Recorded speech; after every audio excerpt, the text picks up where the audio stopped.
There we go. All right. Synchronization. Bam, bam. Alright. I should let you do that. You drum. Welcome to the next episode of Voodoo Monkeys. Here I am with Colton Shaw, the drummer of a band that I'm in. Check it out. Intense reality. Wow, he's the drummer. Even though I didn't play on the recording. That's okay. You still learned these songs and now I probably still learned play them than I ever did. 99.5% of them. Yes. Almost to a T, but yeah, no, here we are. That was a while ago. That was a while ago. We were just telling the story. I was just going over the story of how we first Before met. you hit record, how... It was right after this album came out. I was going to the music store. Yeah. I was buying strings and guitar picks. And I was buying sticks. Oh, and a tuning pedal, I think. I don't know. There's some shit I wasn't going to get. You were at the market for some shit. Yeah, so some gear. And anyways, I walk in the door and I see Derek Shaw, who's there. He's standing there, so I'm like, oh, hey man, how's it going? Do you like punk rock? He's like, yeah, of course I like punk rock. He's like, oh, cool, I'm in a band. Do you play any music? Like, you play? He's like, yeah, I play guitar. I was like, oh, cool, we're looking for a drummer. Do you know any drummers? And he's like, my brother plays the drums. Yeah. He's just over there. You were like in the bathroom. Okay, so for the folks who don't know, and you're recording, right? Okay, yes. I see a red light. Okay. Red light, we're recording. Red light's all around, okay. Okay. So, for the people who don't know what the hell we're talking about, I joined roughly 2 years ago. We met in the guitar store that you were talking about, Days Music. It's Days Music now. It was Music Center at the time. It was Music Center at the time, yeah. Downtown music store. So there I am. I'm in the market for some drumsticks or whatever the hell I was getting. Can't remember. But so I'm like, you know what? I should just like chill for a second or whatever. I think I had to use the bathroom. So I'm in there taking a shit and come back out. And all I hear across the room was, "Yeah, my brother plays drums. He's hanging out over there." I'm just like, what the hell is he getting me into now? And so all I see is this slender looking mother over here and whatnot. I'm like, who the hell's this guy? And so I didn't know him at the time, so I'm very skeptical. And I played, keep in mind, I'm fresh out of the bar scene. I'm used to playing with just cheap musicians, wannabes, and the whole works, and people who just treat everyone around like absolute crap, right? So, I mean, that's like the dingy bar scene and whatnot. Not all of them are bad, but I mean, there's enough bad ones. There's enough bad ones in there to make it not really enjoyable. So, I'm used to the greasy bar musician scene, and I'm like, oh no, here's another one of these guys, right? No, far from it. So I'm like, okay. Some songs, he's like, I think I could do this. And so, like, he shows me Break of Dawn and a couple other ones, I think, and I'm like, oh, these guys actually. I think there was something. I was like showing off my drumming on this album. I was like, can you play ringtone? Can you play It's Your Choice? So, can you play Surveillance State? So yeah, no, he shows me a few of them, and I'm like, oh, like, and so what really grabs me was the Break of Dawn riff, and so because it was groovy, it's like simple, it's just it's all there, and so I'm like, okay, interesting, this guy can actually play. This guy can actually play. I'm like, holy shit! All right, cool, sign me up. And so later that day, I think we all went for wings somewhere. Yeah, we went for wings eventually. It was like, I think it was like a few days later or whatnot. And so the first time I actually met Mike, I had the worst cold of my life, and that was the last time I ever had a cold. I don't remember that. And so I hit it very well. So I'm like, oh god, you know, I'm like half dead over here, and so I'm like, now I gotta meet this new guy, and I don't even know if he's gonna. I don't even know if he can sing at this time, so I'm still very skeptical. Mm-hmm. And so finally, I see him hop up on the. I think it was, they had karaoke going on or something like that. I don't know. Was that Burgundy's? Yeah, there was. We went to Burgundy's for karaoke like one time. I think it was once. It was wings and karaoke. Yeah, and so I think that's where I said where Mike could actually hop up on stage and actually hold his own, right? I thought that was after we practiced. Was that after? Because the very first time we ever played together. Maybe that was the first time we met. I don't know. I think it was either. It was like a day or two later or something like that. From then on, like where. Hey, I thought that was after. But fuck, my brain's all just a mixed bag of stuff. So. I think, yeah, okay. And as far as I can remember, I think it was just a couple days after. So like that's where I kind of introduced myself, and I think the first practice was at your guys'. We went to. Yeah, well, just outside of Statler. Yeah, my mom was living out there with Jack, Mom and Jack, and Yeah, they had a space for us to play. The same place we recorded the Break Very of Dawn. grungy. Very grungy. Very grungy. The same place we recorded the Break of Dawn music video. Really? And the same place that we recorded some of the parts, well, pretty much all of Lifeline as well. Oh, okay. Interesting. I didn't know that actually. So look at that. I'm still learning shit by 2 years down the road. But thank you again for that if they're listening. And yeah, so, Much appreciated. thank you, Mama Taylor. Thank you for giving birth. Okay, anyway, but yeah, no, anyway, so we're here, we're about to talk about music and a few other things, and as far as I can tell,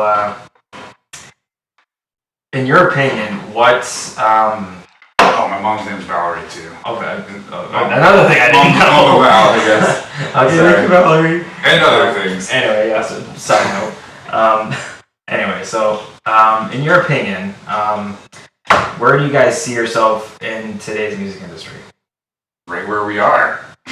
Playing in a basement in Red Deer. Still. Have you heard about us? Probably because like we're still very small. I think we're just very tiny. You know. Do you guys ever see yourself like playing a bigger show in Calgary or Edmonton, or I think, or even Vancouver or Toronto? I can see ourselves playing more shows. We barely played some shows, so it's like I don't really know. I imagine like a 5-year thing. Like, say, like I know a lot of guys that create like a 5-year plan or 10-year plan or whatever it is, or even like a 3-year plan or whatever. But like, if we were to set, yeah, I know what you're wondering. Yeah, like, yeah. I don't know. It's so hard for me to say. Like, if we'll ever. Like I know get it's like to, hard to think about the future sometimes. Like the great big Madison Square Garden show headlining. You know, like that's the ultimate. Maybe not ultimate. That's a huge thing. You know you're great if you're doing that. Oh yeah, but I mean like Do I think this is even gonna at be a a great local band? It's level. hard for me to say because I've been in it since I was a teenager. Like I think It's been very just yeah, a lot of practice. So I don't know. We gotta test it out. So, all in all, I know you're a big Van Halen guy, like most like shredders. And, I know, like almost every modern guitar player. Yeah, like I know I hear a lot of guys about like of course they go on about like the greats, Joe Satriani, whose actually birthday is today. Really, it's Joe Satriani's birthday. Yeah. Right on. I'm gonna listen to. I just seen that on Instagram. He has a very spirited Instagram. That he's got the mirror guitar on it. Yeah. There's some really good songs on there. He's Thunder got High Up on the Mountain, Cherry Blossoms. I don't think I've ever seen him without shades, like without sunglasses. No, he's always got sunglasses. He's always got sunglasses on. I wonder what time. Surfing with the Alien, he's really the Silver Surfer, and if he takes off his sunglasses, it's like Cyclops, but he turns into the Silver Surfer. You ever heard Surfing with the Alien? I think very briefly. He didn't even play guitar on that, they just recorded his dreams. Well, honestly, that wouldn't surprise me. Whatever goes through that man's brain, I am not surprised if aliens are involved. I mean, I think that's what it sounds like. But is he one of your main influences, or like I know Eddie was a huge thing. He was definitely an influence, yeah. I mean, after I knew what Eruption was, and I started looking into more virtuosos, you know. Just the category of Van Halen with, of course, Dave and then Sammy and whoever else. I think who all I know. Who did Eddie Van Halen play with? Yeah, like I know he's played with like he even did. He's played with so many people. I know he did the a solo for Michael Jackson too. But besides him and whatnot, like who are some main? Do you know what the band was called before it was called Van Halen? The band that they started in the 70s? What's that? It's called Mammoth. And okay. Yes. Oh. And okay. Now that you mentioned that, I do briefly remember. Now Eddie's son Wolfgang has released an album and a band. It basically goes by the name Mammoth WVH. Nice. So he like took that and resuscitated it. Kind of gave it a whole new breath of air and whatnot, and that's cool. That's awesome that he's doing that. Eddie did a lot of stuff that was just with Van Halen. And then he did a solo for Michael Jackson. He appeared for a couple of live things. And he actually worked on some film scores for a while. Some people know. I remember one of the first songs I asked you if you like Van Halen. You're like, oh, I like this song from Twister. And I was like, wow, you know this song? That's one that they did as a band too. But he actually worked on some other stuff just himself, which is pretty cool. What was that called? Shine On or whatever it was? Or what was that song called? I forget what it's called. I know exactly which one it is. It's with Sammy. It's from the Twister soundtrack. Yeah, no, it's from the Twister soundtrack. I can't remember exactly what it's called, but it has a really cool name. It may have been Shaw or whatever it was, but I could be wrong. I'm probably wrong, honestly. If I'm no, I'm probably wrong. But anyway, no, that's worth looking up. Twister soundtrack. I would definitely look that up. But so like virtuosos, I definitely got into. I heard about Steve Vai because he was the guitar player after David Lee Roth left. Yeah. David Lee Roth did a solo career, right? Just a Gigolo, California Girls, stuff like that. Yankee Bros. That's Steve Vai playing. And so I learned some more Steve Vai stuff, and one of my guitar teachers, like Chris, he was like, you gotta check out Steve Vai. And Yngwie Malmsteen was like, all the arpeggios as fast as possible. He was like a real speed player. I found Michelangelo Battio. There was Joe Satriani, obviously, was right there with Steve Vai. Right after Steve Very Vai melodic was Joe Satriani. Very melodic players. Like they, I know Steve is a very, he loves melody. Like he can't get enough melody. I liked what he said with another interview. It was with Nikki Sixx, Sixth Sense. He was going on about how I forget who his instructor was for a few years, but he would always start with some kind of, not really a verse, but like more like a certain lick that bled into another lick that he would get taught like a month later or something like that. He's like, hey, do you remember you taught me this? And then he'd be like, oh yeah, go ahead and try this next, like along with it. And so he would essentially write a song out of like 6 months of guitar training. Like so he would like actually write a song, and so like every little bit of like I'm gonna use these things. Exactly. So like every little bit of melody that he would come up with, like 2 weeks or a month later or whatever it was, he'd be like, hey, this kind of goes with it. Go ahead and try this next. And soon after, he just became. He's like, oh, look at that! I have a whole freaking song I just learned, and off he went. So. If I come up with a name, I'll name drop it, but I can't remember his name. Yeah, at least for me, like, there's quite a few influences. Like, it's kind of interesting, like where you can kind of draw inspiration from. Like even people who, like, for you as guitar players, but at least for me, like I find musicianship more attractive than actual like drumming or bass playing or whatever.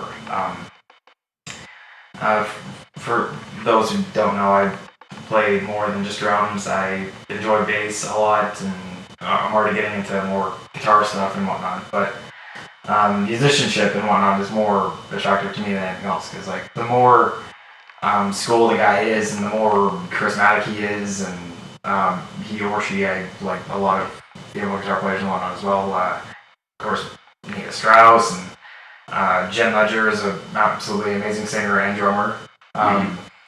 Phil Collins, Roger Taylor, people who have like a long career of doing more than just like more than just drumming, because even Roger Taylor is even in production and things like that. He always has like something on the go. Like he's definitely a workaholic. Kenny Aronoff, who is probably the most working drummer out there. Like super underrated. Super underrated. For like you say that nobody knows who Kenny Aronoff is. You can say John Bonham. John Bonham. Oh, John Bonham, of course. Oh, Neil Peart, yeah. No, Kenny Aronoff. Rush, Zeppelin. Like, do you know he wrote this part? Or do you know he played the drums on this song? Like, yeah, exactly. And like he. One of the guys is behind the curtain all the time. Oh yeah, and like he always has a job. He doesn't have to worry about being jobless. After I seen the Hired Gun documentary, like I didn't really know who he was, but the second that I watched Hired Gun, I'm like, okay, so I remember seeing him here, and here. I had no idea who the hell he was, but I remember seeing him play. But I had no idea. I had no idea. Is this Deja Vu? No, it's Kenny Aronoff. Exactly. Like Kenny Aronoff is Deja Vu. Yeah, there we go. No, like with like Kenny Aronoff and Dave Grohl and like just Dave Grohl, I think everyone just loves. Like, you know, you'd be hard pressed to find someone who doesn't like Dave. Like, he does everything, and he's got such a wholesome energy. He does. Not only does he still play drums, drums are actually his first instrument, actually, before guitar. Yeah, and I think a lot of people know now that he played drums for Nirvana before he started the Foo Fighters. I think he was the sixth drummer. Yeah, there was definitely multiple drummers. I watched him telling the story one time of he was getting introduced to the band, and the previous drummer was like testing him out. He's like, well, you gotta make sure that you got the stones to be the Nirvana drummer. So he's like, get in this dryer, put quarters in the dryer, fucking tumbled Dave Grohl. Wait, are you serious? I'm serious. Where was this? He was talking about it in an interview. I'll try to find it. Don't know where the fuck it was. It might have been one of the documentary shows, like the history of metal or whatever it was. Oh, Metal Evolution or something. But oh my god. Okay, that I did not know. No, I see that happening. I definitely heard that story. I hear that happening. No, I would not be surprised. But there was also one story where Chris Novoselic, the bassist, who is an amazing bassist, by the way, he would do this thing where he would be he'd be at a show and he would like throw his bass 8 feet up in the air and catch it.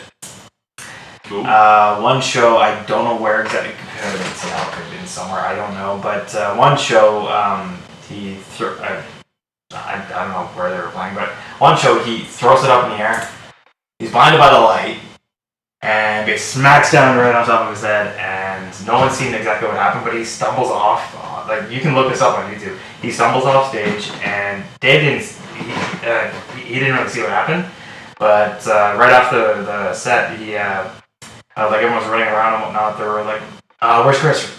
Like everyone's looking for Chris, and no one knows where he is. So Dave was like, "Oh shit!" And so like he jumps out, and he's all running around. Everyone's looking for him, and he opens the door, and he's like expecting him to be in the fetal position with a big ass lump on his head, you know, half dead. No, he opens the door, and there he is drinking champagne with Brian May from Queen. And no shit. And so he's like, you know, he's just sitting there, you know, hey, Dave, how's it going, man? So it's like, wow. Dude, everyone's looking for you. What the hell happened? So he's perfectly fine. And off I went to the next one, but no, that was just a nice little brief of panic there. But no, I remember watching that. Like he was on Saturday Night Live, and we talked about it. And but yeah, no. So besides Eddie, Joe Satriani, like those are probably like I would imagine those are your main two, the way you play and whatnot. Like well, I don't know. I like, you know, even. But I would imagine you like a lot of people. I like George Thorogood playing guitar too. Oh, yeah. And nobody looks at him as a guitar player, you know. But it's just like I loved his attitude on stage, and when he was playing guitar, he has a big guitar. George Thorogood and the Destroyers, bad to the bone. I'm like, damn, I love this. You know, definitely some other guitar players too. I needed to keep it simple. I mean, I remember like when I was a kid. This is when I was like most into like romanticized with being a musician, and I think it was like Rock You Like a Hurricane. It's just like I loved it. I thought it was super cool. I was like, hell yeah. Rock You Like a Hurricane. And then I remember the first time I heard Eruption, I just took it to like such another level. I didn't know that was possible. So that like blew my mind. And then after that, I was definitely searching for more things to blow my mind. Nothing else did. So, I don't know. And I love like, you know, Jimi Hendrix and Steve Vai, like the way they bend their notes and all this stuff. And like, it's not always about the note you're playing, but like how much you can express it. And this reminds me of a Steve Vai quote when I was trying to learn how to get better at guitar. And I was like, I don't know, maybe I'll watch them talk about it. And he was talking about how every note has to have an address on the fretboard. You look at it and you go, this is the address for this note, and then... That's like where it can go and how it can be played. Pretty much, you know, how does this fit into what I'm doing right now? And then just being the mailman, delivering all the mail. There you go. I didn't think he said it that way, but... That makes sense. That makes sense. And then, yeah, I just listened to a lot of metal. Nice. And then classic rock, lots of classic rock. Because it blows my mind how much they were able to accomplish in terms of like their mixing and production. with just all analog equipment. There's no well, there is do-overs, but you're wasting tape, you know? Like, it's so much more strict in those days.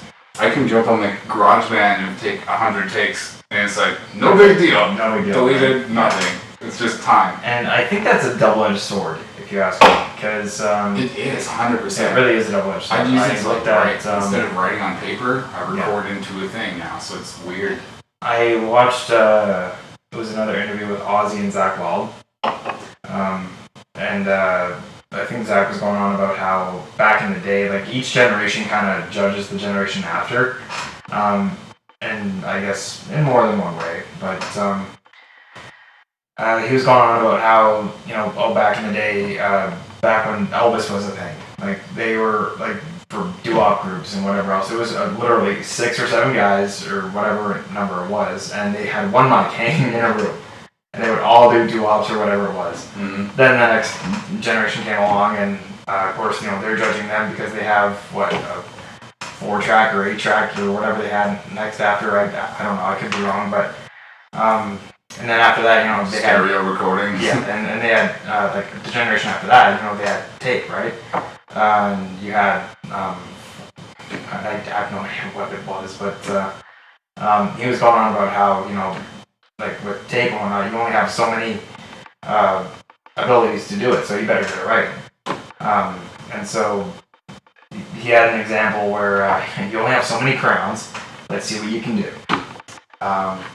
You give a kid 10,000 crayons, it's going to be a cluster of whatever else, and it may or may not be good, but, you know, at least you have all these crayons, you can do whatever the hell you want with. You just keep drawing. But if you only have a certain amount of crayons, say, you know, you only have red, blue, green, yellow, let's see what you can do, let's see what you can come up with. And half the time, you know, the one with the fewest crayons usually is a better picture. Most times than not. Take a lot more care of what they're doing. Exactly, you know, let's actually try and do something cool instead of, you know, you have 10,000 crayons, let's just go freaking crazy, and, you know, you never know if it's going to be good or not. You just don't know. Because half the time you're trying, like, you're always trying something new, I mean, which is good, but, you know, you also have to kind of limit yourself and actually try and do something that's relatively, you know, creative and very thought out and things like that, you know, and that goes for film, that goes for music, that goes for screenwriting, that goes for whatever. Writing a book, you know, it's, you know, you actually have to put a little more time and thought and, you know, energy into whatever it is you're doing, but also be reasonably limited to, you know, kind of what you're doing, because, you know, he was talking about a budget as well, how, let's say, okay guys, we got $30,000 to work with, you know, and they end up using, well, at least as far as at least as far as I can tell, what he was going on about was, okay, you know, we got, you know, 1.5 million to do it. Every single time you get a good sum like that, you always go over budget. Always. Every time. Because you think you've got so much, you know, did you really need that helicopter? Did you really need, you know, the... We get 25 of them! It's like, you know, guys, this is ridiculous. Do we really need the poles? Do we really need the dancers? Like, you know, it got to the point where it's like, alright, so anyway, we got to come up with something, you know, that's a little more low key, you know, that's a little more budget reasonable, right? And so the Mama I'm Coming Home video for Ozzy and Zach there, they had, I think it was only, whatever it was, $5,000 or $10,000 or whatever it was, and that was literally the demo take that they did, and it was only like $10,000 or whatever, and they had like a 3.5 million budget and whatnot, and they're like, you know what? Let's do something a little more low key. Let's see what we can make. You know, let's use only so many crayons, come up with something that's reasonably priced out and whatnot. And sure, you know, that's $10,000's a lot of money, but when you got 6.5 million to work with. It's like making let's see what we can make, you know, almost. Something that's good and, you know, that has, you know, a little bit of heart in there, and, you know, you can see just enough, you know. Yeah, you know, just enough, and you know what, that worked out great, and it's one of the best videos in rock today. So, but yeah, no, that's such a cool. But I really liked his point that he made. So, and like that's kind of the mentality, and that's actually the inspiration I take from him, because he's a wise guy. He's been around for, I don't even know how long now, know, but He's like he's been the around. papa of all rock musicians. And he's the original OG when it comes to badass guitar players, I think. But, all of them. Definitely. So many badass guitar players have played with Ozzy. I think the only person Eddie ever felt threatened by was Randy Rhoads. And he was obviously Ozzy's guitar player after he left. For a reason. He was in Quiet Riot too, right? Yep, in the 70s. And then joined Ozzy and died in a horrific plane crash, which is fucking tragic.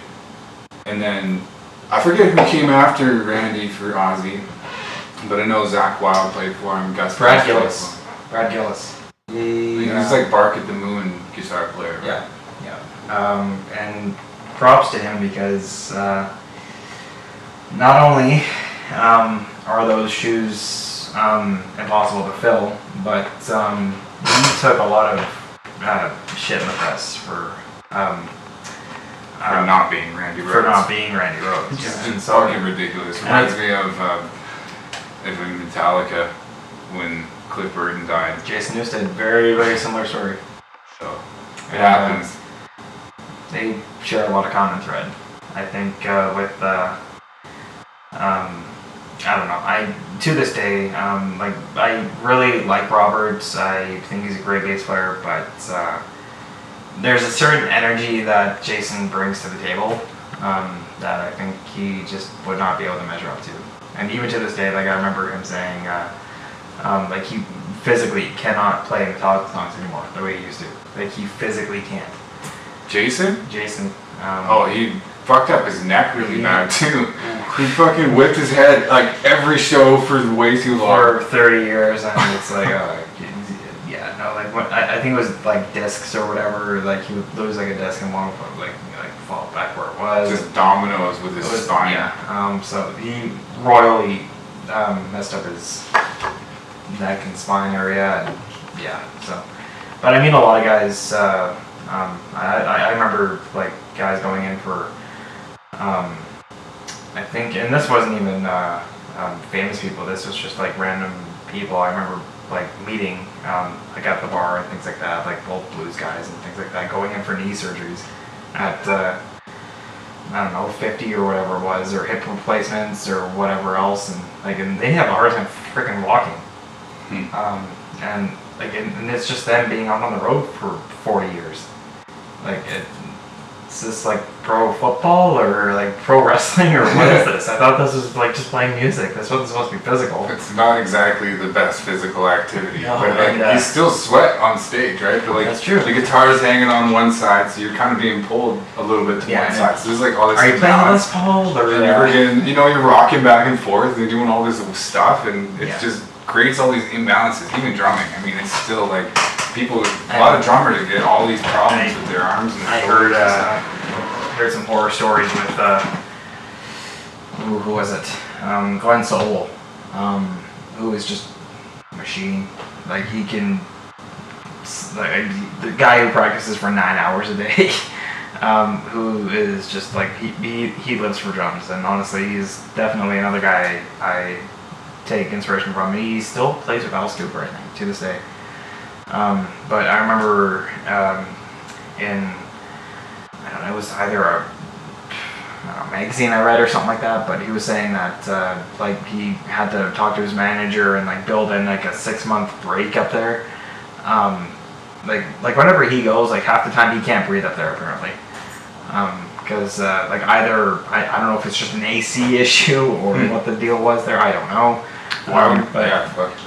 Gotta change it up then. But apparently he talked to his manager and they built in like a 6-month break or whatever between the tour, or like between legs of the tours or whatever it was. But with Alice Cooper, you definitely go until you die. Apparently. But yeah, no, again, Alice Cooper, another huge inspiration. Nita Strauss, amazing guitar player. She really is. That, she got the gig and she rocked it. She's still rocking it. I don't think there's one good Nita Strauss. But as far as I can tell, like she's the only real female guitar player out there that's actually making a name for herself. Like I'm pretty sure there's more out there, but I mean, Lita Ford played guitar. I'm pretty sure. Oh yeah, but that was like back in Joan the Jett played 80s. guitar. Jump Jet's You know, still going, but I know. none of them but, play like Mika. None of them. But, like, and there's no new real like female guitar players out there trying to make names for themselves. I have yet to hear of one. I mean, there's some in bands, but they're not. There's some in bands, but like they're not like standing on their own doing YouTube stuff. There's some YouTube guitar players that are female. What? Oh yeah, no, of course. And there's some amazing YouTube musicians. Oh yeah, it is incredible. It's I think that's the new You've seen the platform. Bohemian Rhapsody, right? Yep. The vocalist that they hired to do the vocals for Freddie Mercury's parts is from YouTube. He's a YouTube singer. Anthony Vincent, I think his name is? Yes, I think that's his name. He is actually a student of Ken Samplin. Right. Yeah. And another really awesome singer that reminds me of Ken Tamplin, Dan Vask. Dan, I think, is it Dan Vask or Dan Vosk? Vosk? I have no idea. haven't heard it pronounced before. Almost. So like, who's Ken Tamplin? Ken Tamplin vocal guys. He has a music forum. He has a music platform that he literally shows everyone from the ground up, step by step, on how to become like the best singer that you possibly can. How to practice. And how to practice, how to do it all. He teaches everything in this course. I am going to go get it once I can afford it, and actually afford to fly down there, meet the guy himself, and get set up and go. Because not only can you obviously learn to sing from the guy, but you can learn to use your voice in other different ways. I know a lot of guys that go get vocal training for voice acting, for radio, for whatever. Very long-winded, speeches, like, people who give out speeches for a living or whatever. Like, they go get vocal training. And so I'm pretty sure he teaches the same principles for that with other things as well. But yeah, no, that's definitely one thing that I would recommend to everybody. Ken Tamplin, vocalacademy.com. That's a nice little shout out there. But yeah, I saw this one guy that definitely inspired me to keep going, and that was Mr. Jason Hook. In grade 9 or grade 10. Not literally. Not physically. The tendencies are spiritually. I think. He's my spirit animal. Do you want another beer? If you got one. Yes. But I think there was one. What was the first video I seen of him? It may or may not have been Wash It All Away. Wash It All Away. I think that was one of the first videos I remember seeing of him, and I think Five Finger Death Punch was just at its peak with American Capitalists, and they were one of the main bands a lot of kids were listening to in my high school, and I had no idea who they were. And so as soon as I heard Five Finger Death Punch, I was like, what the hell is that? Is that like, I don't know. I was assuming death metal because death was in the name, right? It sounds pretty metal. And sure. Right, and so I'm like, oh, cool. Let's see what these guys are about. And then I heard Bad Company, of course, and this was the height of Bad Company, where commercially they were like the biggest like hard rock and metal acts out there. I think like when Got Your Six came out. That's American Capitalist was. Was it Got Your Six or American Capitalist first? I think it was American Capitalist. I think it was first. American, yeah. And then Got Your Six was after. I think, yeah. So I looked up Death Punch's like catalog, and Bad Company was there. Never Enough, The Way of the Fist. And that's their first album. That was the first album. And Bleeding, such an awesome song. The Bleeding was the riff that I really got attracted to, and that wasn't Jason Hook yet. This was this other guy. I don't know his name. I'm pretty sure Jason Hook started the band. No. Really? No. That was Jeremy Spencer and Zoltan Bathory. Zoltan and Jeremy were the ones to start it, and Jason and Jeremy were friends way back when, and I think I think Jason was still living in Toronto at the time. He was with another band actually who got signed to Elektra, same company that signed Motley Crue way back in the 80s. Okay. And so he was with I think Brent Fitz or whatever, another Canadian artist or whatever. It was a local thing. But anyway, so he got signed to Elektra with this original band, and they got dropped. So he's like, okay, well, now that I'm devastated and I don't know what the hell else to do with whatever, I loaded up his. He's like, you know what? If I'm gonna take the swing at this, I've got to get like back down that way. And so, because if he's gonna take another swing at this, he said to himself, I gotta just be there. So we loaded up his old, whatever it was, Ford. Or no, Hyundai Pony, whatever it was, like this, like 82 Hyundai Pony thing, whatever it was. I don't know. Not Some much tiny car. Some tiny car that's not much bigger than mine. And he's beelined down with a couple $100 to LA. He met up with Jeremy Spencer, who they were still friends with. Like, cause, after a while, he's like, okay, well, you can just crash on my couch until you get things organized. And that was kind of the start of him and Jeremy actually like trying to work together and try and find and build a metal band, because originally they wanted to they originally started a metal band together, but Jeremy found Zoltan and they started Death Punch together, and Jason was doing a couple other things here and there, and like he was doing bar bands. He was doing he was in 5 or 6 bands at a time. Tuesday nights with this band, Wednesday nights, Thursday nights here, and that's what he would do. But then one of the musicians in one of these other bands said, "Hey, I hear what the hell was it? Not, I think it was, who the hell was it? Either Lizzie McGuire or something like Hillary that. Duff? I think Lizzie McGuire, or sorry, yeah, Hillary Duff was looking for an acoustic guitar player. And he was like, oh, okay, well, you gotta pay rent somehow, I guess. And so I guess someone got a hold of him, and I guess someone from Disney came down and said, hey, we're putting together a ragtag of musicians for this one project for Disney or whatever it was, and he was just a rented guitar player. Like, there was no job security there whatsoever, as far as I could tell. And this is before. Okay, like when does this happen? This was before Alice Cooper and Death Punch. He was in Alice Cooper as well. He was in Alice Cooper, yes. Okay. I know that he definitely toured with Hillary Duff. Yeah. So he actually, you can still see videos of him playing at the Disney venue or whatever. It's super fucking funny, and the haircut that he had too. Oh my god. Was he still wearing jerseys? No, it's not. I think it was just like a little shirt like this or whatever it was. But anyway, so I looked up a few videos of him doing that, and I'm like, oh my god, it's like the most unmetal thing you can do. And I'm like, I think even Jeremy made a comment saying that was a bit lighter than what I thought you'd go for, but I mean, whatever. He was working, making a good living, and the way he was That matters, right? Yeah, You're exactly. still doing your job. You can pay rent, kids. That's how it works. Fuck, I'm not much better. I have a McDonald's job, so I mean, there you go. Time and place. It's money.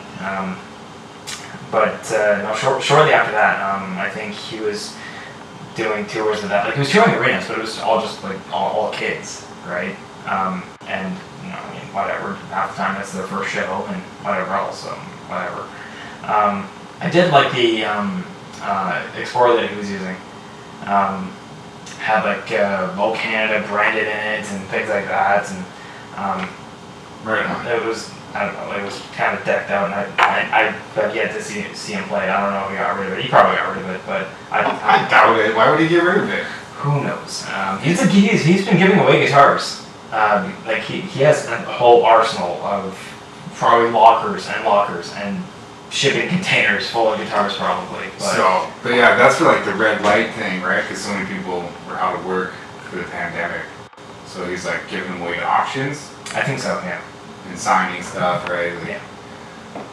As far as I can tell, but anyway, so yeah, no, Hilary Duff was his gig before Alice Cooper, and actually while he was touring with Hilary Duff, he got like Alice Cooper and I think it was Dave from Megadeth.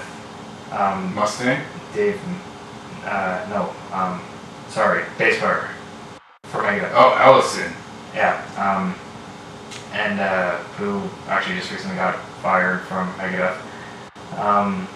No shit. Why did he get fired? I didn't even hear about this. I gotta go on the internet more. Okay. So anyway, so I'll tell you that in a minute. So anyway, so him, Cooper, they brought their nieces and nephews to go see Hilary Duff. I don't know if this was at the same place, but both of them saw him play with Hilary Duff. I don't know if it was at the same time or the same video, I don't know. But anyway, so Cooper saw him, and so he's like, "Who's the guitar player?" And so someone finally said, "Oh, that's Jason Hook." And he's like, "Yeah, go ahead and write that name down." And so like he always, apparently whenever he goes to see shows, he keeps track on, you know, oh, what who that drummer is. Oh, I wonder who that guitar player is. So yeah, he always writes the names down. He hires his band. He's always looking for players. He's a recruiter. And I think the three people that I think have played with him the longest are Glenn Sobel, David Strauss, and I think the bass player. I forget the bass player's name. Has he had a consistent bass player? Yeah, for a while. Anyway, those are like the three guys. Going back to the Hired Gun documentary, there's Rudy Sarzo was one of those guys. Was he? Did he play with Alice Cooper? I'm pretty sure he played with Alice Cooper. I would imagine so. I don't think he's like... He's played with literally everybody. He just released a new signature bass too. I've seen that. Yeah, so I've seen that. I'll mention that. It's a good one. I've seen that. That's tempting. Very tempting. 18 grand later. No, it's not that expensive, but probably around 1,000. Probably a couple thousand. Anyway, so yeah, no. Cooper saw Jason play at some kind of gig with Hilary Duff. I think it was maybe Amsterdam or Ohio. I don't know. Somewhere random. But yeah, so he eventually saw that and finally got in touch with them, and he didn't even have to audition apparently, from what I hear. He just signed up and hey, first show's here, be there. Like he like looked into who is Jason Hook? Yeah, Let me talk to some people, and he's like, I don't even need to audition him. Yeah. He's in the band. Wow. Jason Hook is just like he's like modern Jimmy Page. I guess. He played for Hilary Duff. What the fuck? Yeah, no. But like you hear his talent in Five Finger Death Punch. He has a signature sound. He has a signature sound, and even when nobody knew it for so long until he like actually could show it. Yeah. And so I think it was actually shortly after. Funny enough, he actually got his job, but he actually lost his job like shortly before he joined Cooper, which couldn't have been better timing, I think, for him. And yeah, so and I guess Hilary Duff went to make some kind of show with whatever, and like a TV show. I think stopped touring. Yeah, Disney canceled the tour. Yeah, so it was kind of a left turn to business, and he was like, "Oh, great, thanks." And shortly after that, hey, the Alice Cooper came a calling, and away he went. That is awesome. So like, just lined up perfectly. I think he played with Slash too. I mean, sometimes the universe is just like, it's okay. It's okay, it's a sign, this is just part one of the plan or whatever. And there you go. But yeah, no, I find a lot of inspiration from him and a few other people, and people that aren't even drummers. Like I see value in a lot of people with like great attitudes about stuff, and even the local fire department. I met a few guys out of there, and I know some of them are really, really good people that have a really good grasp on life, and be like, hey, shit's not as fucked as you might think, and sometimes like that's just like great to hear. Like, it doesn't even have to be about music. It doesn't even have to be about rock and roll. It doesn't have to be about this or whatever. Mm-hmm. Just general life in general. Yes, I mean that's why I like this podcast, and like what it started on was definitely just this idea of health and kind of like you don't have to go the wrong path. You can always choose a good path in life, no matter what you're doing. For me, I could have easily taken a left turn at Albuquerque. It got to the point with a lot of things with my old life.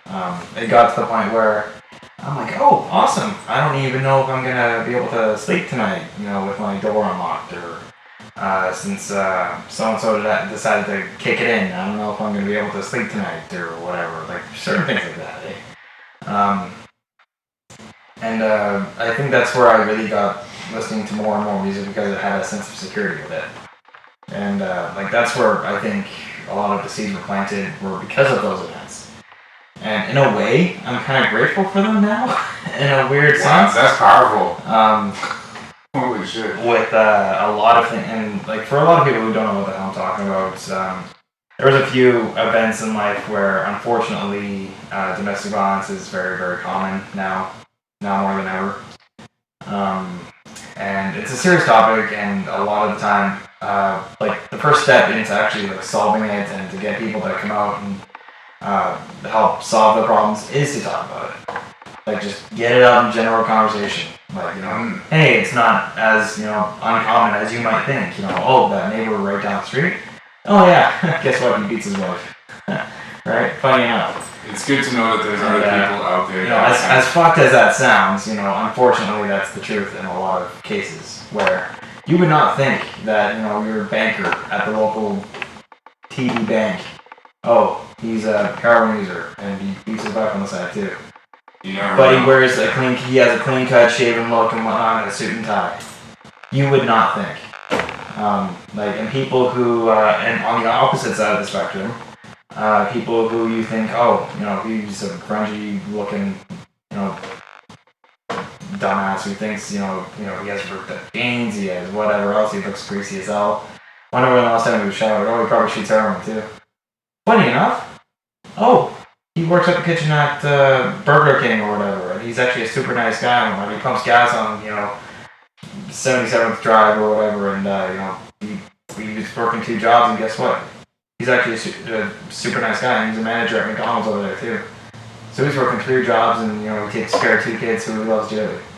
Or the reason why he looks like child support. And, or it could be all the time. It could be anything. His whole life. Yeah, and so that's it.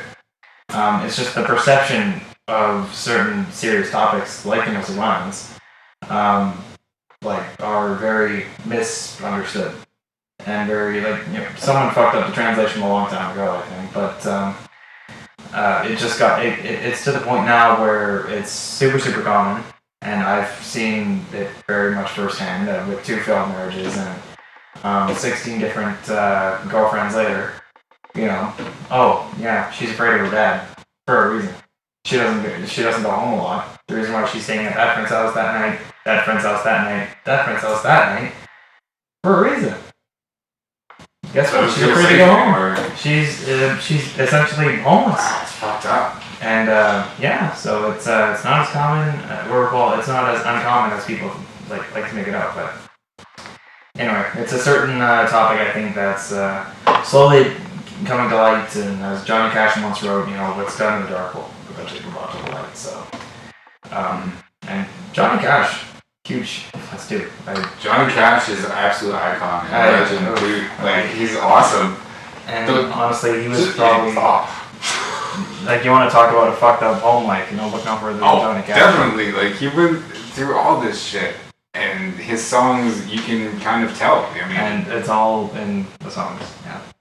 And I think to this day he's still one of the most influential musicians. And actually, I think Wage War did a song actually dedicated to Johnny Cash.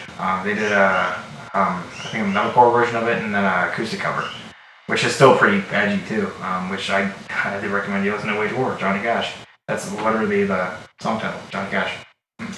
But yeah, I know. Sounds really good. Better be good. You're probably thinking the same thing. No, I highly recommend it. But But what keeps you playing, honestly? Like, to this day, like, what actually keeps you playing? I just want to hear the sound of my guitar. That sounds so, like, self-centered, but, like, literally, sometimes that's just what I want to hear. And just I sit down, like, I can just play this.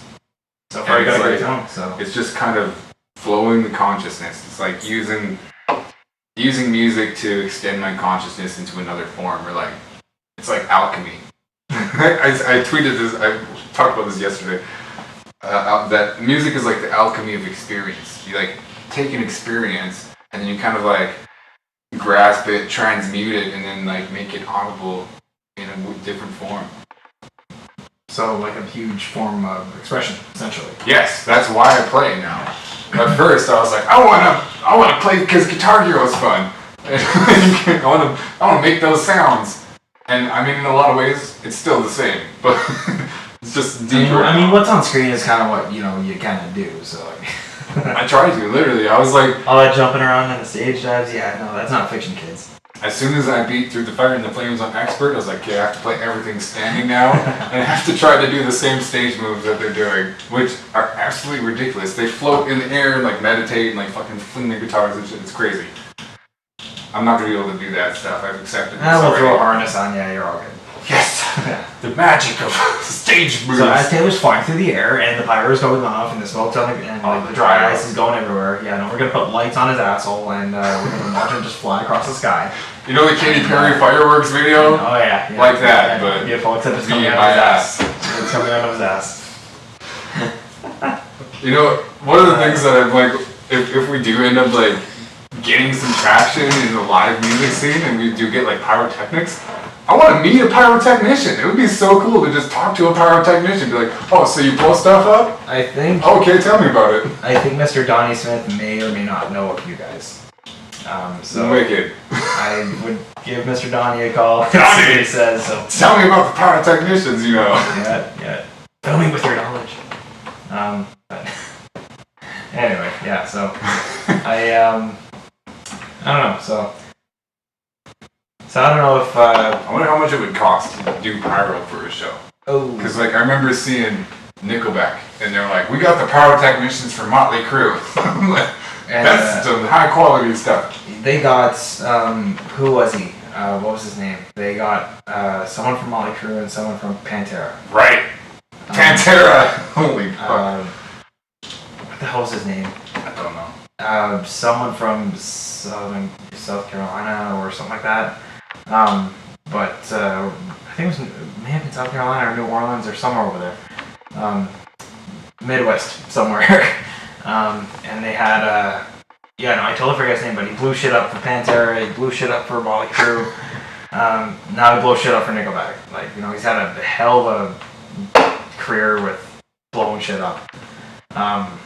But I think once he got the Nickelback gig, I think he just decided to not care anymore and just he just lit up everything on fire.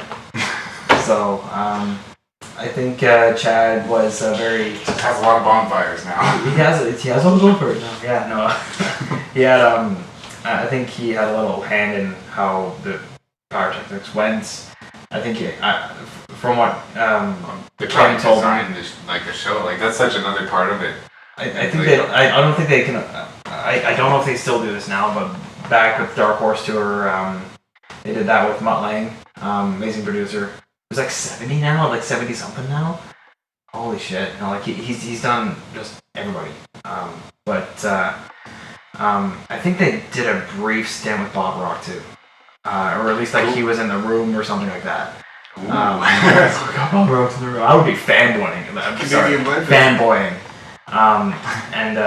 Holy cow! Yeah, no. If I could sit down with Bob Rock and do something like this with him, I would be like.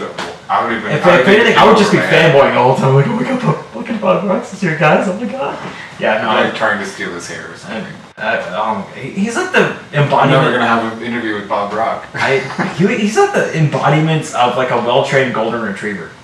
Like he's just as weird as that sounds. I would say that. But like he's, I don't know why, but I think like his spirit animal would be like a well-trained golden retriever. Like he's just always there. He's your best friend. he's done everything with you, and he's just always a part of the family. Like, Okay. hands down. But I could say that because I had a golden retriever growing up. Really? His name was Coach. Yes. Great fucking dog. I miss him. But anyway, so no, but anyway, so what were we talking about? Pyrotechnics. We talk about pyrotechnics. Blowing shit up. So I just think it would be cool to talk to somebody who blows shit up for a living. and oh yeah. I wonder how much it costs too. Like, if we could somehow afford these guys Donnie knows to do like some ridiculous pyrotechnics, but we have to know that there's like 1,000 people going to be there or something, you know, like placements, how much you're going to throw in, like price of gunpowder, I don't know. But anyway, so according to Kim, back in like 2008, like 2007, 2008, somewhere in there, it was either the Other Aces Tour or Dark Horse Tour, but Kim went to like almost every show with the Dark Horse Tour. Apparently they toured that like for 4 years, whatever it was, 5 years. They did it like a double tour. They did, yeah, they did. I think. There was one tour that they came around twice. Yeah, it was 2 legs for each part of the tour, like the first like North American and European tour. I think they did that twice now. Yeah, twice or 3, but I think it may have been twice. But anyway, so Kim, my buddy Kim Whitelock, he was at a lot of the Calgary shows, a lot of the Regina shows, Edmonton shows, a couple of Vancouver shows, I think too. So apparently Chad would throw in an extra, whatever it was, 30 grand, 50 grand, 80 grand, whatever it was, just for like an intro with just pyrotechnics. So like he would be like, it would be fireworks, it would be whatever else, lasers, everything, including dancing elephants or whatever. I'm probably not dancing. Whatever they can do. And make it wild. And so yeah, no. Apparently one of the like European Star shows. Wars Safari. And right. Yeah, no, we're gonna get flying elephants. We're gonna get anyway, so apparently one of the European shows. Apparently they didn't have that in the budget, and they just did it anyway. And so I think it was Mike, the bass player, who came up and he was like, "Have you looked at this yet, guys? Do we really need like?" He went off about the budget, and so mostly he was looking at Chad, be like, "Chad, get over here." And so like he would go down the list of everything else, and so basically this was like the payment of like 16 different houses. Like essentially the equivalent to like down payments on like 16 different houses. It was up there. It was like holy fuck, 100 some odd grand each show, and after a tour, how many shows was that? So they managed to pay it off, but they couldn't afford to do that again. So it was like, okay, yeah, let's not put Chad in charge of the pyrotechnics. We gotta hire some folks. So yeah, don't put Chad in front of the pyrotechnic bill because he'll rock that son of a bitch out. Make it big. It's gonna be great. I can just hear him now. But anyway, so it got to the point where it's like, okay, we can't afford to keep doing this, and so they went and got like a professional team and whatnot. They got it right, and it was still enough to where the shows were freaking awesome, but they're not blowing 30, 40, 50 grand on just pyrotechnics for 30 seconds. As epic as those 30 seconds are, it's not worth it at the end of the tour. So, but anyway, so yeah. And they're a band that the pyrotechnics didn't upstage them. It was like part of the show. It was. I feel like if we did pyrotechnics, the pyrotechnics would be better than our show.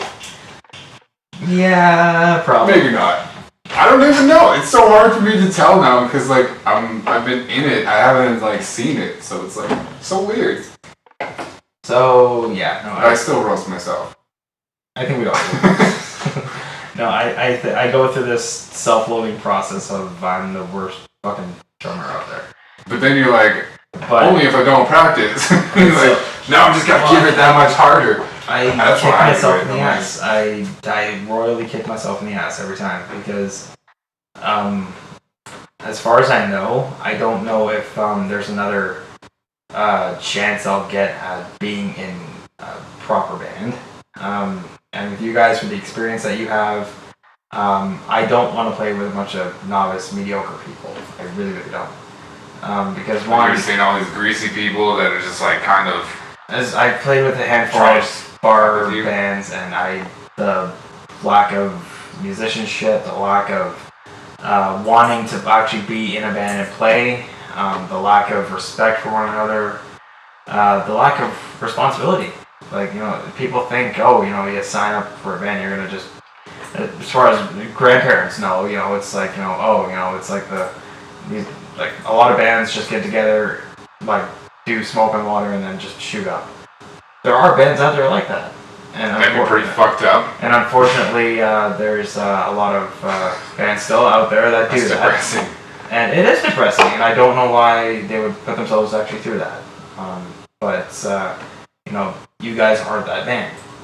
You guys actually write original stuff, which was, I'm like, okay, great, they do that, and the songs are actually great. But it's sort of like, I want to see what happens when you hit the studio. Like, do you guys get a lot of red light fever? Do you guys get, like, I don't know.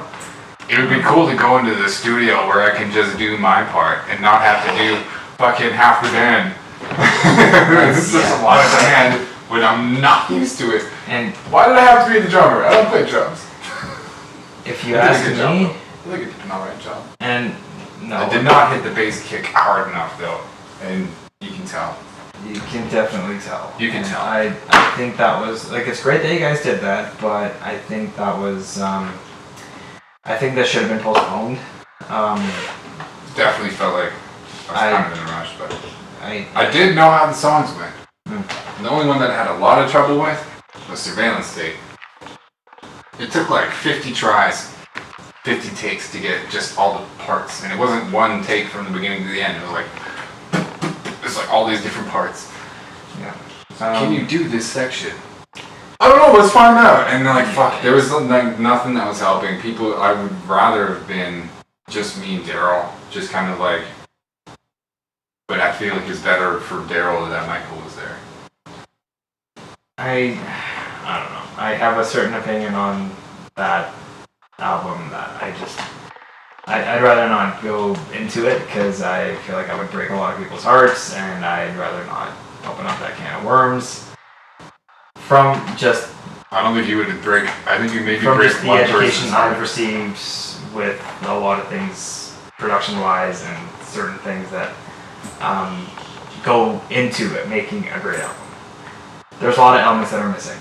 And that's essentially what I'm just going to leave it at. I think there was a lot of things. I don't think it's a great album. I've always wanted to make a great album, but I think that it definitely takes practice. The songs are great, but I feel that they were not done justice. No, I think there's a lot more we could have done in production with using more of the plugins and just trying to actually get the sound that we wanted. We had reference tracks and stuff, but we never looked at those in the studio.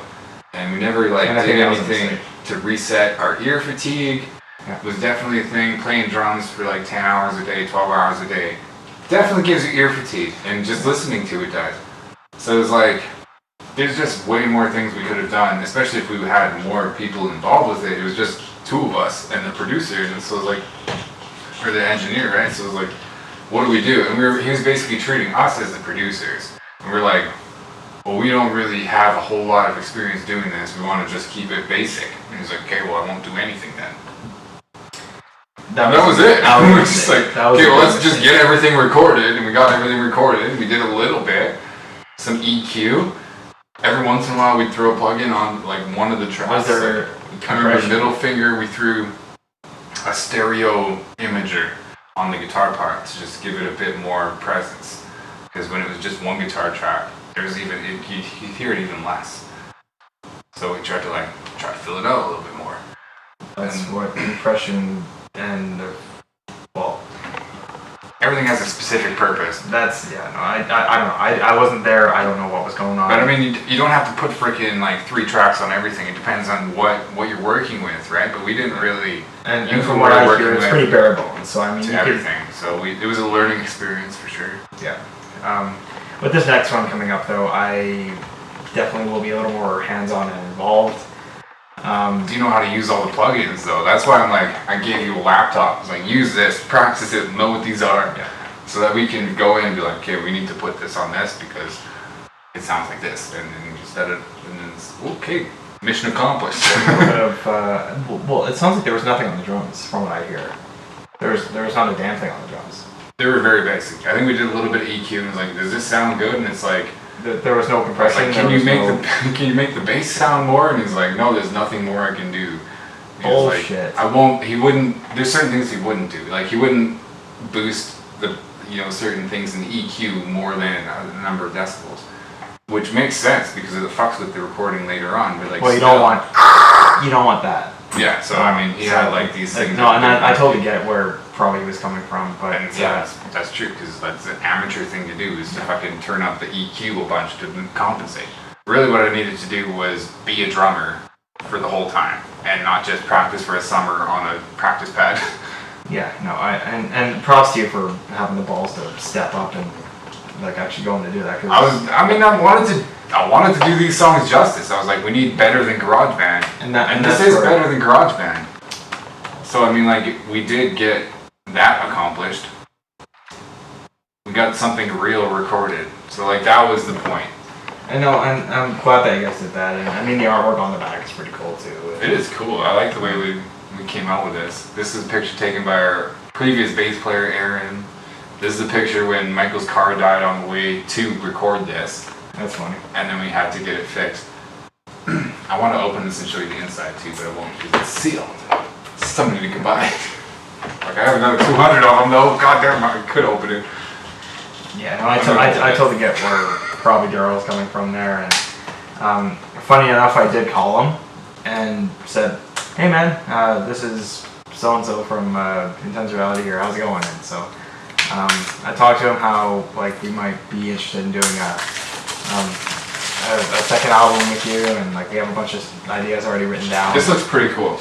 It looks pretty basic, very plain on the outside, but then you open it up and it's like, boom, bam, whoa, Intense Reality. Wow, isn't that cool? I really wanted to make it pop. And then there's just some like shout outs and stuff. Wow, real instruments used to record the album. I don't know. Now, for what it's worth, I think. It was worth it.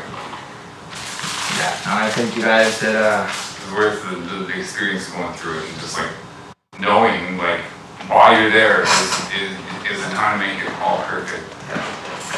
And to do all the practice you can beforehand. And don't do more than you can handle. I mean, and even the last album before this, Altered States, I did the drums for Altered States as well. With like no practice. Like it's really ridiculous. That's why I really want to get another thing recorded where we have a drummer who's been the drummer the whole time that plays on the album, you know. So like there's all these things that's always been holding our band back. And I think once you guys once you guys actually get a solid foothold and get a half decent like you guys have recorded how many albums now? Technically 3, like that was like the whole band was involved with. Yeah. There's some side project stuff that was just Michael and I that we did separately, but we have recorded an EP also. That's kind of like a Bandcamp thing. And there's 2 songs on there that are unique, and Hold On was also on there, which is now on this album. No, and I think like once you guys actually get like a solid either EP done or something like that, something that actually has a little bit of a traction and foothold into like, hey, you know, this can actually go against the bloodbath that is the music industry now, because there's so many new bands out there like trying to make a name for themselves and trying to. It's a war zone. It really is, like trying to get a new band actually out there and in the whole industry and the scene and things like that. Like, you know, unless you're touched by the hand of God and whatnot, like it's gonna be a bloodbath.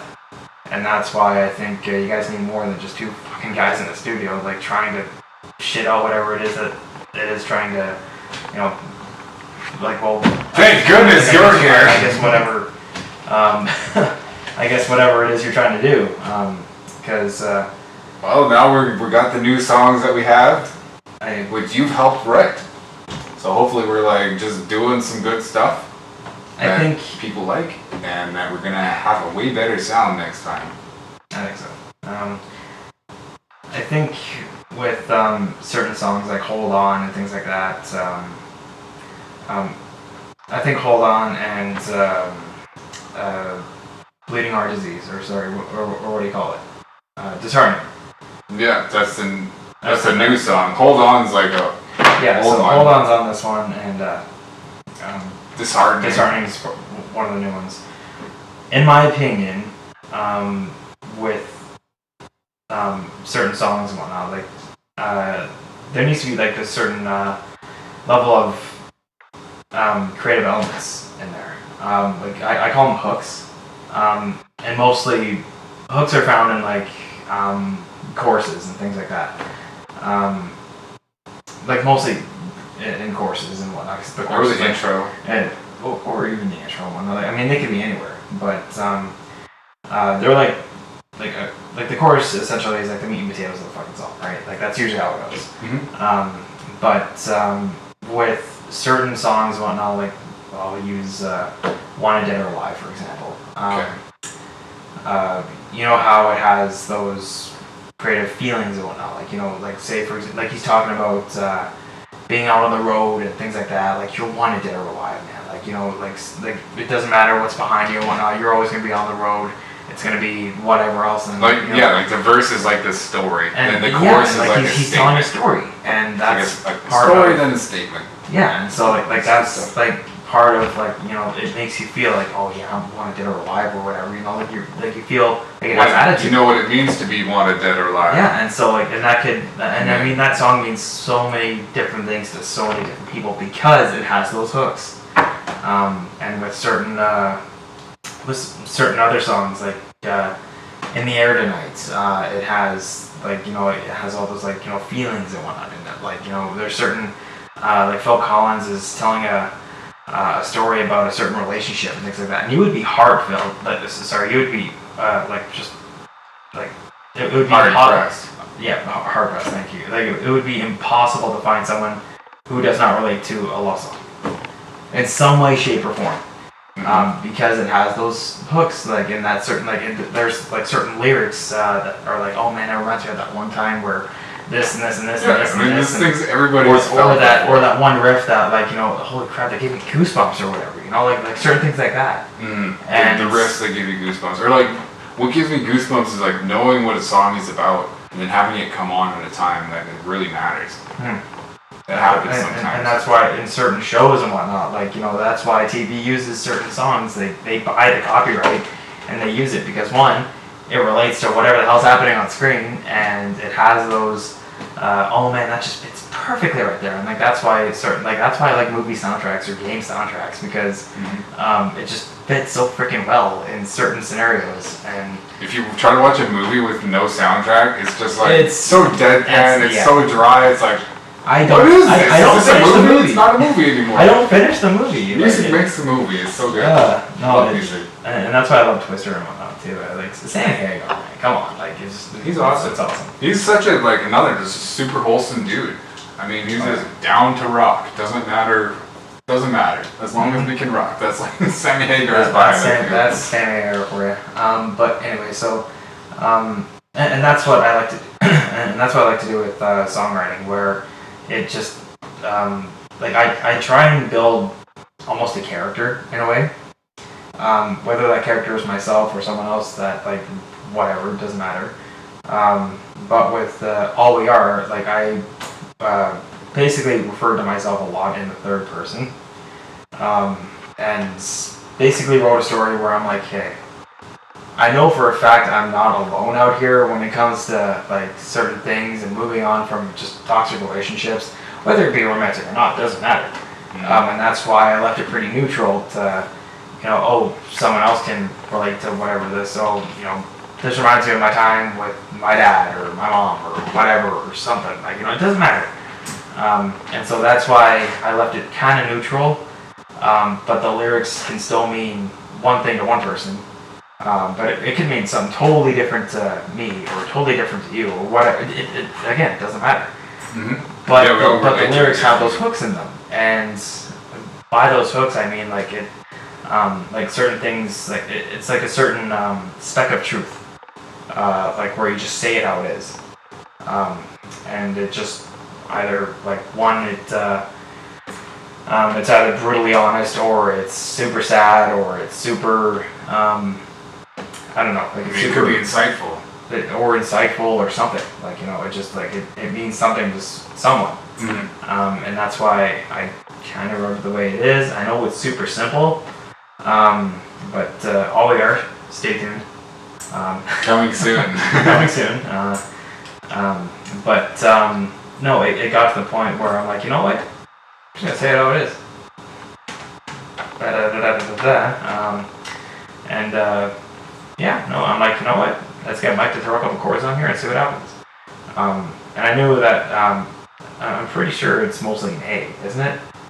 D. And or is it Yeah, I mean D and A are very closely related in major scales. Okay, yeah. So like it's super simple. Like I didn't want it to be overcomplicated because I'm like, no, this is just an honest, wholesome thing, and like I don't want it to be overcomplicated. And you know what, it doesn't have to be. And I think that is one of the best ones that we have so far. That and Start Again. I really like it because it's something that is definitely just different than what we normally do.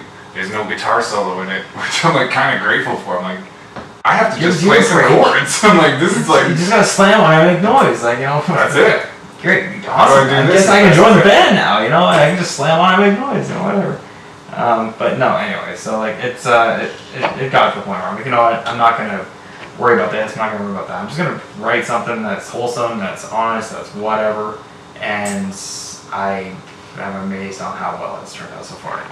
Yeah. I wish I could remember the lyrics a little bit better, but I mean, whatever. That's more practice. That's just, that comes with time, whatever. I'm not hard pressed about it, but I think that it's a good song because every part of it helps you like understand what the song is about. Everything kind of contributes to the experience of the song, which is really important for a good song. That's what you talk about, like songs and stuff, is that it really makes you experience the song. Like that's why you want to listen to it, because like I hear this, I relate to it, or I understand what you're going through, or I relate to this into some other way, you know? Sometimes it's really weird how it kind of comes about. And all in all, like my point is here, like with those creative elements, with those little hooks in there, you're closer to what, in my opinion, is a hit. And I don't think hit's not a bad word for it, because I think Start Again is honestly one that is, I guarantee you, at some point in time is going to get radio play. It's pretty good. Going to get, I think it's just really simple. It's going to get streams. It's like, oh, I get it. Yeah. Here we go. It's a good song. And Start Again, honestly, like it's very, very similar to All We Are, but it's not like it's a completely different tempo. It's a completely different message, and I'm honestly grateful that me and Mike kind of teamed up on it. I think we all kind of teamed up on it, didn't we? Mm-hmm. Yeah. It started out as this project I was working on my computer for like a solo thing. I called it Soul Food. And at one point, Michael was over, and I was just showing him what I've been working on. And he's like, "This is pretty cool." So I put it in a different folder. Then he asked about it again, and I was like, "Well, I don't know. I haven't really done anything with it. Let's like make it into something." And then he came up with the verse part and probably the chorus part. I think he wrote like most of it. After that, I kind of started the ball rolling. Mm-hmm. I think what one did we? I was over at his house once, and what the hell was it? Queen of Hearts. We were working on Queen of Hearts. I totally thought it was Start Again, but no, it was Queen of Hearts. And I think that one, it may or may not. I think next to Start Again is going to be the first single of this new thing. I honestly think that. I think it would make sense. Queen of Hearts, I think, is a very close number 2. And if All We Are chimes out to be something, then great. If not, whatever.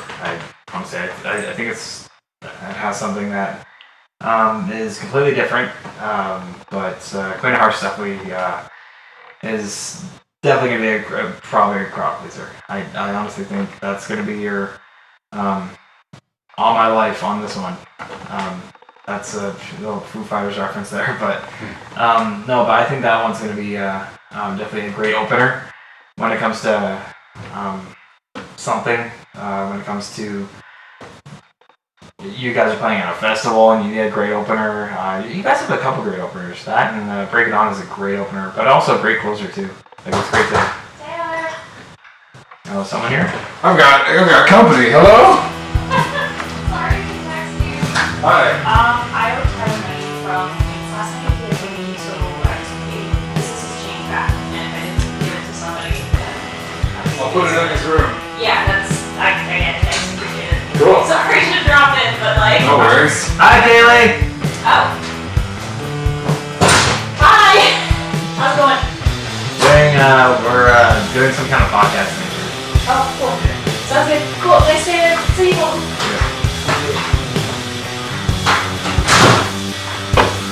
Okay. I don't know if any of this is usable, but Well, there's just a little intermission. I'll just like, as soon as you hear the knock on the door, I'll put like an image on the screen and I'll play a weird song and it'll be fine. fair enough. Alright, well, I have no idea what we're talking about. All we are, I We were think. talking about Queen of Hearts, other stuff. Good openers. Great openers and closers. So like, part of being a musician and like a stage performer is like paying attention to the vibes and stuff and kind of interacting with the crowd and making sure that they're stoked the whole time. But like almost all of that comes from the songs. But definitely part of it is like the charisma of who's on stage. I was about to say charisma is a huge part of that. Whether that be you wear a mask for, I don't know, Slipknot does it literally. But whether you adopt a different persona and certain things like that. Like you're not the same person when you're at work, right? Probably not. Well, I am. Well, I'm okay. Well, you are. I But am. for me, I'm a completely different person at work. I have a certain amount of, I guess, charisma that kind of comes to the forefront. I don't have an attitude with people. I don't. There's certain things I say and don't say. But there's also a certain amount of respect I have for the general public and whatnot as well. Because with a lot of folks, I don't know, like I have a certain amount of charisma I use and whatnot, and I talk very almost assertively, but also very like, you know, I make constant eye contact and whatnot. Like I mean, with you, I can look at you in the eye all day and I can talk to you just like this and whatnot, blah blah blah blah blah blah blah blah blah. But that gets old very quickly, right? But I'm still looking at you. I'm still looking at you right in the eye, aren't I? But it's also on the other hand, it gets to the point where it's like, oh, does this guy fucking blink or whatnot? But no, I don't do that all the time. I had a staring contest with the mirror Yeah, once. right. The mirror won. The mirror broke. But no, anyway, so, but no, I don't do that.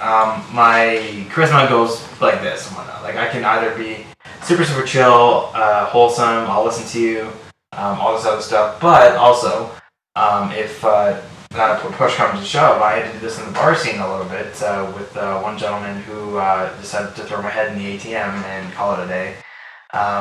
It was to the point where I had to adopt a different persona. I'm like, okay, I should have been way more assertive and stand my ground, and this and this and this. And I did not know that at the time. I paid the price, and that's why you have a certain amount of assertiveness when it comes to, hey, you know, we're here, we're doing a business transaction. Even though I'm only a cashier at your local McDonald's and whatnot, but a lot of people actually like that. I've had people tell me, hey, this kid's not like your stereotypical teenager and whatnot at your local McDonald's. Holy crap, you know, this guy actually has a little bit of promise. I see this kid going places, and I've been told this. Like I've had people pull me to the side and whatnot. Like, I don't see you working here that often and whatnot. Like you think, like I had a guy. I was working I was working in the drive-thru at the time, early morning and whatnot. I'm like, I work at 4 a.m. and whatnot. So like I would you know, do my thing and whatnot. And he pulls that around to the window and whatnot. And he's like, "You have a great radio voice. You really do." And so I'm like, "Oh, well, thank you, sir," and whatnot. And so like, you know, I get exchange, we talk and whatnot. And so I'm like, "Yeah, no, actually, you know, I'm actually kind of interested in radio and whatnot." Like I was focusing on. Like a lot of things and whatnot. I'm friends with actually my good buddy Tony, who actually works for Z98.9 and whatnot, and like, you know, just the way he talks and whatnot, and he's kind of showing me a little thing here or there and whatnot, and it was just, you know, like, you just adopt a certain charisma, and, like, you know, it's not that big a deal and whatnot. You basically talk like you're talking to your best buddy.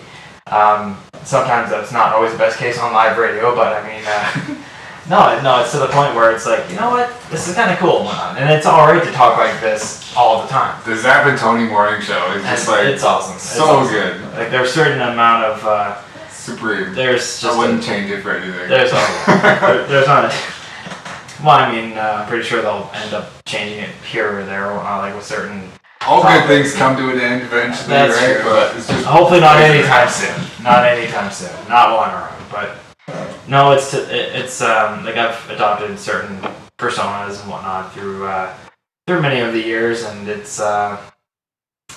I don't know, I'm talking like an old man now, but I'm back in that. Oh, I've been through so much! Yeah, it's to the point now where I can't even shit by myself, and yeah. Oh, God! Yeah, no, it's to the point now where I'm like, you know what, it is what it is. And at first I hated that saying, it is what it is. But it is what it is. I mean, really, I've said it many times, just accept life. It's to the point now where I'm like, you know what, I don't care what happens anymore with a certain level of customer service under my belt, and with certain things that haven't happened with a lot of things, and now with relationships changing and certain experiences with like, you know, I'm not with a bar band now, I'm with like a whole new band and whatnot that I actually can create stuff with. Mm-hmm. That helps with a lot of persona changes and attitude changes, and for the better.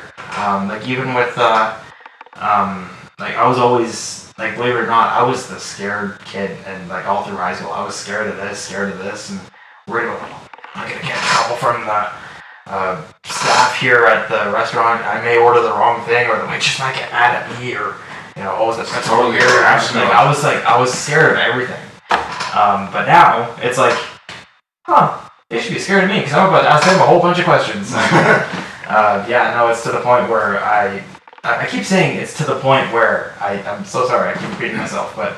Well, it means you're at, like, this path where you're, like, blazing a new trail for yourself. And I am, and... so every step, it's like, now I'm at the point where this, and now I'm at the point where this, and it's always increasing. And it's always moving forward, and it's for the better. And it is for the better. Hell yeah, brother. And it is what it is. Yes. But yeah, no, I don't think I get that tattooed somewhere one day. Swear to God, but no, it's like living in each moment, and just enjoying things for what they are right now, and yeah, no, I'm pretty content with how things are, and things are changing again, and for the better. Like, with a lot of personal stuff going on, with a lot of I don't know, like, just with things changing, and I believe a lot for the better. Like, I got a lot of events coming up now. We got that gig at Leah's on the 23rd, right? Yes. And Friday. I'm super stoked for that. Leah's Bar and Grill, look it up. They have really good food there. I have never been there. They have really good food. I have walked past it many a time. I know this. Yeah. And then there's another gig. I don't know, like, if anybody knows, but it's that's a private one, though. It's a private gig. Then we have a private gig, but we're looking for some more gigs in, like, the fall and the winter. Coming around in September. Next year. Let's fill up September. Let's that'd be cool. Let's not fall asleep during September and wake up when it ends. No, we can sleep when it's September. Let's sleep when we're dead. But yeah. There ain't no rest for the wicked. Exactly. I love music because there's always something to learn from it. It is. Like, ain't no rest for the wicked. Like, I feel like that song has, like, blossomed within myself now. Like, when I was a teenager, I slept as much as possible. Now I get like I think I can do this and I can still do this. And I can still get a good 4 hours, you know, it's all good. Check mark. Okay, I'm awake and I'm going. After that, tomorrow, after the Calgary trip there, I'm looking at maybe a 4 or 5 hour sleep, if I'm lucky. Because your boy works at 6 a.m. the next morning. Fuck. I tried to get out of that. I may or may not call him and be like, hey, I'm going to be late. I'll be there at 7. But I don't know. We'll see what happens. I really, really hope I can extend my. I really hope Joe can pull things through for me and be like, yeah, you can start at 7. It's all good. Not gonna write you out for this or whatever. But I don't know. I may or may not get in trouble for being late. I don't know yet. We'll find out. I've been good. I've been a good boy so far. So I should have a little leeway. I really hope so. But anyway, not gonna worry about it. But yeah, no. Things are not too bad. Definitely got. You have a new lady in your life now. Yes. So yeah, happy for you there. I'm happy for myself too. So yeah. No, I was kind of looking like things were just gonna be in the gutter. And I was like, I don't care anymore. That was me. And then somehow she was on the same page, and then we matched, and it was like, oh, you're like this too? Okay, well. See, and it's funny. I had a similar situation. I was actually talking with Sarah about this, and I was just bitching to her, and she was probably getting tired of me bitching and complaining. But I don't bitch at her much at all anymore. I wasn't like blaming her or anything. I was just expressing like feelings about this, feelings about that, and this and that. I was complaining, lots of complaining. And funny enough, like I think the next day, I think Skylar actually messaged me. She's seen my band mix, and she messaged me on Instagram, and I'm like, whoa, what the fuck is this now? Some cross-platformation. Yeah, right. And so like she took the time to actually book my ass up, and she found you on Instagram too after seeing you on band mix. Wow. I don't think I have much on there. I gotta add more stuff on there. You got a lot of selfies on your Instagram. Do I? I think so. I have no idea. You don't post a whole lot. It's either like a big picture. I lost Instagram. Like I follow people. I don't worry about Instagram. A picture of coffee, or I don't even remember. Right. So actually, my Metallica mug broke. I took a picture of that the day before my Metallica mug broke. I was fucking pissed about that. My Master of Puppets mug. That's your mug. And yeah, I know. I got a Nirvana one now. Oh, that's weird. And so I'm like, yeah, it's okay. It's not Metallica though, so damn it. But anyway, so yeah, no, she actually messaged me through Instagram, and so like I'm like, oh, cool. She's actually singing. Like, oh, she's actually fucking cute. Okay, cool. And so she sent me a bunch of videos of her singing. I'm like, she can belt. What the fuck? It's like a little more interest. I'm like, she can actually belt. Well, I want to see her do this. And not now. I'm like, right? And so like she's playing points with me now. Holy shit! And so she sent me a few covers. I forget what she's doing. But I seen a few of. I think she did a couple of maybe Offspring songs. I have no idea. But yeah, no, she's super into punk. And I was like, holy shit, so I got the second band idea. Fuck, I'm gonna actually rehash that idea. And so I'm like, okay, cool. Get your heart on, Mike. Here we go. Light a fire under the ass. Exactly. So I'm like, oh, awesome. So like, finally something I can actually work towards. So like, I think as soon as we actually, I think I invited her to the one practice there. That's where we actually first met. Where I invited her to the practice to come watch me play. That way she actually knows I can actually play with the shit. So I'm like, okay, perfect. I'm ready to fucking rehearsal, whatever. And so I'm like, okay, here we go. But like right after that, we kept like locking eyes here and there and whatnot. And I was like, no, she's actually checking me. Oh, she's actually checking me out. Okay, cool. So, okay, cool. And so, oh shit. And I never had this before. Like I never had like someone actually take a general interest in my ass. Usually I'm the one chasing. Usually the gentleman's chasing the tail, right? That's usually how it works. Since day one, since the dawn of time. But no, the tables have turned now, and I'm like, oh shit, I better actually play good. Holy fuck. Don't fuck up. Yeah, no. So like, don't fuck up. And yeah, no, yeah, that's how I'm kicking the beat now. So I'm like, oh god. So anyway, whatever works. So that was the motivation to actually be, holy shit, man, you gotta fucking get a fucking song this time. Yeah, no. So that made me kick my ass even more. And that's where I'm like, okay, now you got a reason to play good because you got to make sure she's actually impressed to start this second band thing. And as far as I can remember, I think that's when I think we shortly after that, like we actually I got her Snap and got this other stuff and grabbed her number and we just got talking more and more. and she generally is actually like interested in like certain other topics and all this other stuff that I'm like I'm actually agreeing with for once, because half the time I'm usually listening to just rambling on, daddy problems, all this other stuff, and I'm like, hey, I'm used to the woe is me story, right? Not with her. There's no woe is me story here. I'm like, what? You're not complaining? Okay, continue. Wow. Like, yeah. So about actually about music. Like, we got talking legit about music and all this other stuff, and like I'm actually intrigued. I'm like, holy shit, she's actually not complaining yet. She's not complaining. And so like, as stupid as that sounds, 99% of my dates have always become a woe is me story. Every single one of them. There's a problem about this, I'm miserable about this. I got 3 kids I can't feed. I got daddy issues. It's like, you like sports? You like Is there anything normal here? Is there anything normal in this category of conversation? But like still, Skylar's not really normal. She's like weird. No, but she's weird, but in her own way, she's unique and like in a positive way. And in a positive way. And I'm like, holy shit! Like she's actually like I did a podcast with her just the other day. I heard about that, and so it like I'm like, holy shit! Like she's actually like she generally invests in the conversation. She actually is intriguing, and I was blown away. And like now that I've chatted with her a few times, and now that she actually we just had like a one-on-one where like we would throw on karaoke tracks or something like that, and that way she could just sing, like she could just do her thing.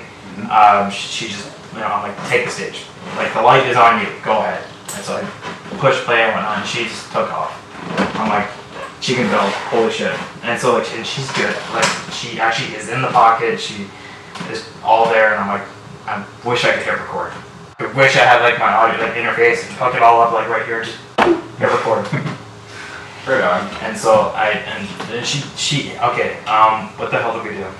She did "Eyes Wide Open" by something. I forget the artist's name, but isn't that like a Creed song? No. Arms Wide Open. No, that's "Arms Wide Open." This is "Eyes Wide Open" by something. I forget. It's more like a pop song. But anyway, so like she did a cover of that. I think it's on her Facebook actually. She did a cover of that, and she hits the notes every single time. We took like 5 takes. Like she wanted me to get her like she wanted me to film her actually doing it, and like she hit like all these notes like every single time. Like, and there's a couple of them where she has to really belt. She hits that every single time, and we did that like 5 or 6 times, and every single time she hit it.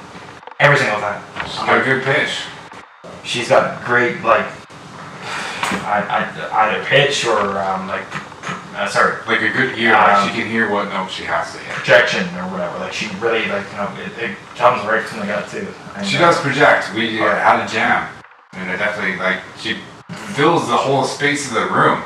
And you can actually hear her with guitars going and shit like that, and like she really gets up. Like she can sing over a couple instruments. Yeah. As long as she knows the song, right? Oh yeah. I was surprised because I shook her up by playing Everlong. I was like, oh, why don't we play a song everybody knows, Everlong? I was like being that guy, I guess. No, that's and it's fucking. She's like, I don't know it that much. I was like, oh, wow. Okay, let's play. I love rock and roll, I guess. Yeah, no. I still barely knew it, and I was like, wow. I thought my music taste was like super open. Like, a lot of people know it. She's just like she's in this other cut spot. from a different cloth. Way more like simple planned and stuff. Yeah. No, she's cut from a bit of a different cloth, and that's what I kind of actually find attractive. It's because she is not your stereotypical yoga pant wearing chick nowadays. And yes, I will talk shit on fucking yoga pants with Uggs and everything else. Do you even do yoga? And yeah, sis? Right? Yeah, exactly. It's like no, I just change it up. And so, and I remember like there was a few other ladies that I was not really into, like I don't know, because they listened to metal or something like that. Like I would just like I would fall in head fucking first, and just I even had a couple buddies of mine tell me, dude, she's trouble. I guarantee you, like she will like either break your heart or whatever else. And I wrote 2 songs about this chick too. both actually are going to be on the next album. And I did not listen, and I should have fucking listened to my good buddy Eric, who was like, don't do it, don't do it, don't do it. And of course, dumbass like myself, I fucking did it. And so she actually just recently blocked me on literally everything. And I'm like, I should have done that a long time ago. Thank you. I didn't even think of doing that, honestly, but no, anyway. But I'm like, you know what? Like we talked for over a year and a half, and we never went on one date. Wow. For a year and a half. That's and, terrible. She would back out of super disappointing. Yeah, and like she would back out of every little thing. Multiple times you made plans, right? Yep, I would try to, and I would always book off work. I would do this, Kate. You know, I can come around and pick you up at such and such time, and like, you know, like either the day before, or like 5 minutes after we make a solid plan. Like, you know, oh sorry, you know, I'm not gonna, you know, do this or whatever. She would come up with some bullshit excuse, or just like not get back to me during the time. Like she would either like flat out ghost me, or whatnot, or something like that. But I understand being a lady in the social media world nowadays. Their inboxes are filled to the fucking brim with horny guys. I don't know what that's like. That's probably just so much. And then there's the guys side of the thing. There's like we're gonna find the good. Yeah. There's just a lot of bad. If I could show you the inboxes of a girl's cell phone compared to a guy's cell phone. Guys' cell phones are filled with work shit and maybe like 4 girls. Girls' inbox are filled with 99% of the time shopping shit and a fuck ton of horny guys. That is 99% of the time their inboxes. Now it may vary on the lady. And yes, I refer to them as ladies, not women or girls. They are ladies. All of them? And most of them. Most of them. Not all of them. No. A lot of them are spoiled or fucking like whatever else. But anyway, so, but yeah, no, it got to the point where I'm like, you know what, this is a big ass lesson learned. I was pissed about it. And that's what mostly I was complaining to like my good friend Sarah about and whatever else.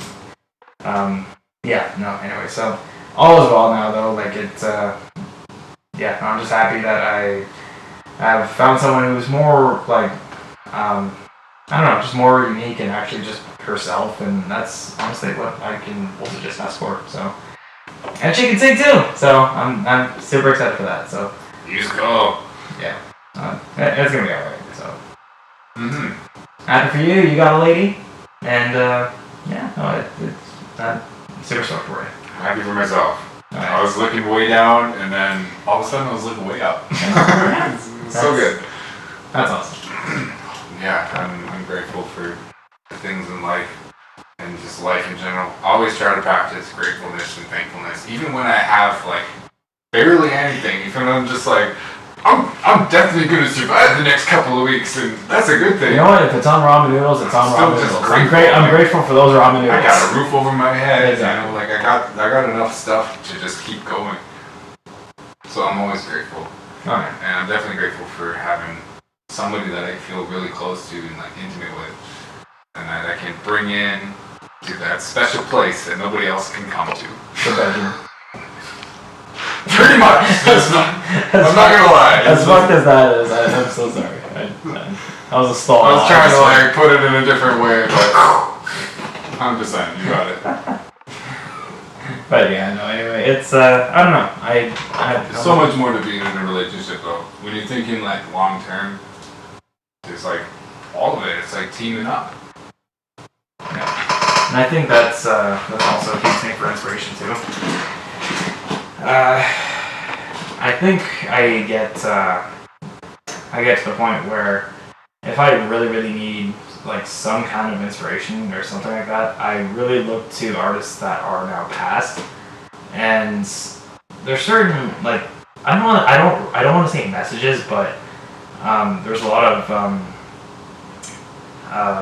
I guess information that Jimi Hendrix had, that Janis Joplin had, Kurt Cobain, like all these guys that Like there's a lot to absorb. There is, and there's like a lot of like point of I view. feel that. It's just a feeling. Like yeah. you listen to it and you feel Even it. It's like they died doing what they love. Dimebag, Vinnie Paul, like Dimebag, 100%. Every time now, like I listen to it, and I'm just like, this is a dead person, and I'm listening to this, and this is like something that's never going to be repeated. Yeah, this exactly. Is one space in time, and I can listen to it. Mm-hmm. It's so cool. Like there's and that can mean like 1,001 things to like one guy and 1,001 things to another guy, but I know the principles are pretty much the same, like especially like when it comes to like singers and sort of things like that. Oh, there's a certain message there. Chester Bennington, Chris Cornell, like there's just a bunch of information there that I think like we can interpret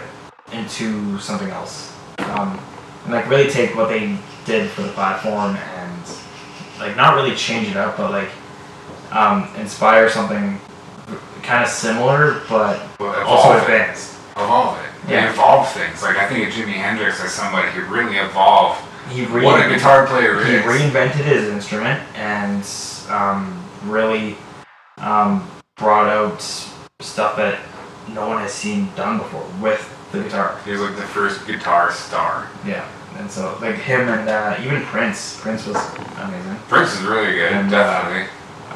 But yeah, no, like certain guys like that, and like you would not think that hard rockers would be into Prince or freaking like whatever else or Phil Collins or whatever. But I love, I'm a huge Nickelback geek, right? Like, and I know a lot of guys like it's kind of the tables are kind of turned now with Nickelback. Like everyone thinks like, oh, I don't understand the whole hate thing. And, yeah, a lot of people have come later and like, what the fuck are you guys talking about? These guys aren't that bad, They're like 20 years down the road, they are not that bad, It's like, no, like I grew up listening to Nickelback, and like it's like I was looking at it, it's like I'm like, you know what? Like I've always been a fan of this, and I haven't really shied away from saying so. But and it's kind of funny how I've yet to meet other big Nickelback fans. Besides people that have grown up with them, like they just know, it's like, oh yeah, I know that one. Yeah, I know it's that song again. It's all good. I know. Like me and Chad actually talked about it, like a bunch of stuff before we actually went to the studio and did that and this and this and this. It's like, can I hear any more stories from the road, or like it's like it's just like certain things like that. Like there's like almost a normality with like growing up with guys that kind of grew up with them, and like you hear certain things that you got like an inside ear. You got it's almost like an inside ear, yeah, essentially. But like I look at it now and I hear certain things that like I know exactly what they're talking about in that song from that story that I was just told 4 days ago. Like with I only heard that once, but it was with Never Again. Well, yeah, and like, which is like a pretty well-known one, like one of the... Yeah, and that and Too Bad, and certain songs from so like... I don't know, I actually don't know which member of the band had all these experiences, though. But like, mostly it was Chad and Mike. There was a certain, I think, it was Chad's mom who worked at the cafe on Main Street, and I think her and Mike, I don't know if Mike worked there too. I'm pretty sure both Mike and Chad works at the same cafe, at least very briefly, or at least they were there to help or whatever. They probably didn't get paid for it. But I know, that, like it, like at least for me, I don't know exactly what went on at the time. I know I have a pretty damn good educated guess, but at least for me, almost word for word with the song Too Bad, that was basically essentially very fucking close to what I was kind of going through at the same time. Not back in the 90s, but like for me it was like 2010, somewhere in there. Like my mom quite literally worked at a cafe on Main Street in Rocky Mountain House, and I would go there, and like even in the music video, like you see the kid growing up with his mom, and he's there helping out at the said cafe and things like that. I'm like, I'm essentially this fucking kid. Oh my god! And so like it hit home like square on. And there was a time where I couldn't listen to Never Again. Like I seriously, I would tear up and be like, I gotta change this. Like it was that impactful, and like certain things that that I have no problem with now, but at the time they were a little sensitive, and there's just certain elements with it that I'm like, I just can't hear that. Like there's even certain things to this day now that I can't listen to. I can't listen to bad police radio calls because like it just I can't hear that. Like I can't hear that shit. But like there's, and I think a lot of people have certain things like that they either can't watch, can't see, can't read, or certain things like that. Like there's a lot of people that I know that can't watch horror movies to this day, and they're grown men. It's like either it was traumatic as they had an experience very similar to what was going on in the movie as a child, or something like that. Like certain traumas and whatnot, they kind of stay with you. You just don't want to feel scared again. And I got it. That so real. It makes it real. Like either they relive it. It's like a flashback. It's like you said, reliving it. When Never Again though, is one of those songs that gives me chills almost every time that I listen to it, because I don't listen to it very often. I only listen to it when it's time to listen to it, and it's like, it just gives me chills. Just knowing that it's a true story and everything. It's like just imagining that, and knowing some people that maybe have been to something close to that. I mean, like I can listen to it now, but again, there was a time where I'm like, I can't listen to this. Not like I think it was a full year and a half or whatever. I couldn't listen to it. I would just skip right to I Remind Me. I remember when that was popular. I was in grade 3. I was living in spring break at the time, and I came on the radio, and I'm like, who are these guys? And like I was listening to Nickelback before I even knew. Oh, that was Nickelback. Oh, cool. I remember hearing they played back to back Bleed Earthman and I Remind Me, and I'm like, these guys are actually kind of cool, interesting. And so shortly after that, we actually moved to Rocky and not Rocky, Leslieville, and which is like just like 20 minutes outside of Rocky, and it was an interesting time for that. Like for me, like I was still like I listened to ZZ Top. There was a fuck ton of Bon Jovi in my playlist for a while. Like I got my first album ever was Slippery When Wet. Okay. And I listened to that thing on my little tiny stereo, my little tiny boombox, which I think my mom still has somewhere, but it's beat to hell. But I played the hell out of that CD on repeats. What were some of the hits on that CD?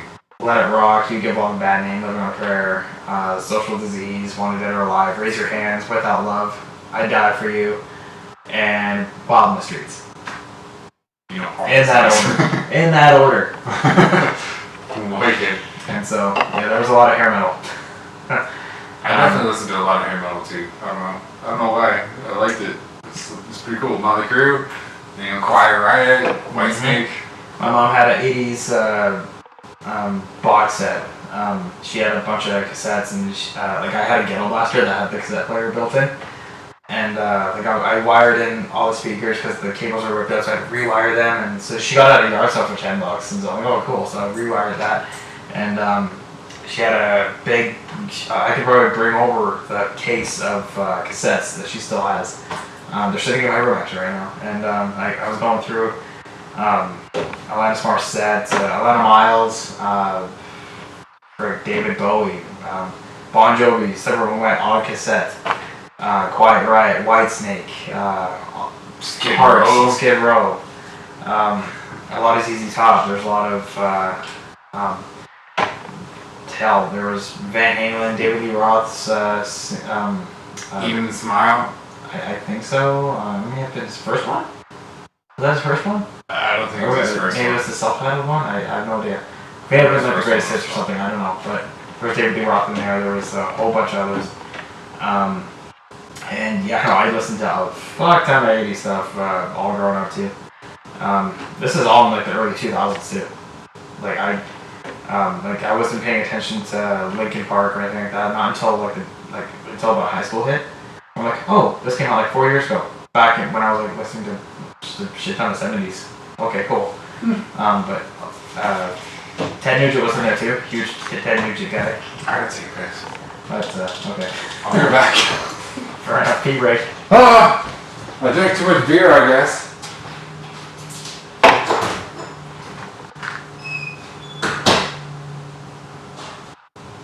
And then there was one.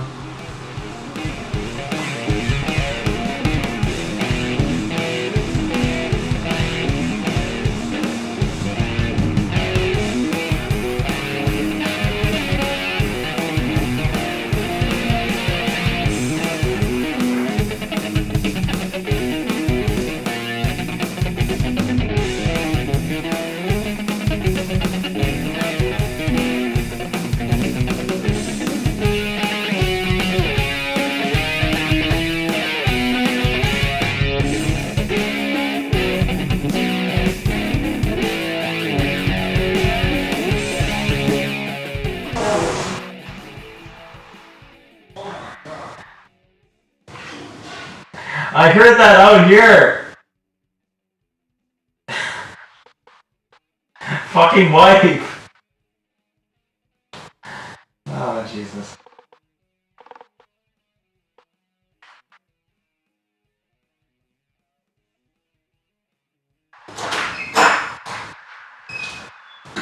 Okay. Did your wife? Now that that's over with, I gotta ask, do you think you were born to play music? Well, both my mom played keyboards and bass and sang back in a few bands way back in the late 70s or the 80s. And she had one band called No Small Affair and one called what the hell was it? No Small Affair, and there was another one. What was the name of that song? It starts with an A. I think. Anyway, so she was in a couple of bands way back when, and Okay. one of them, actually, one of them was opening for Atlanta Miles in Toronto. I think. Actually, they may have been across Canada. I'm not too sure. It's a question for her.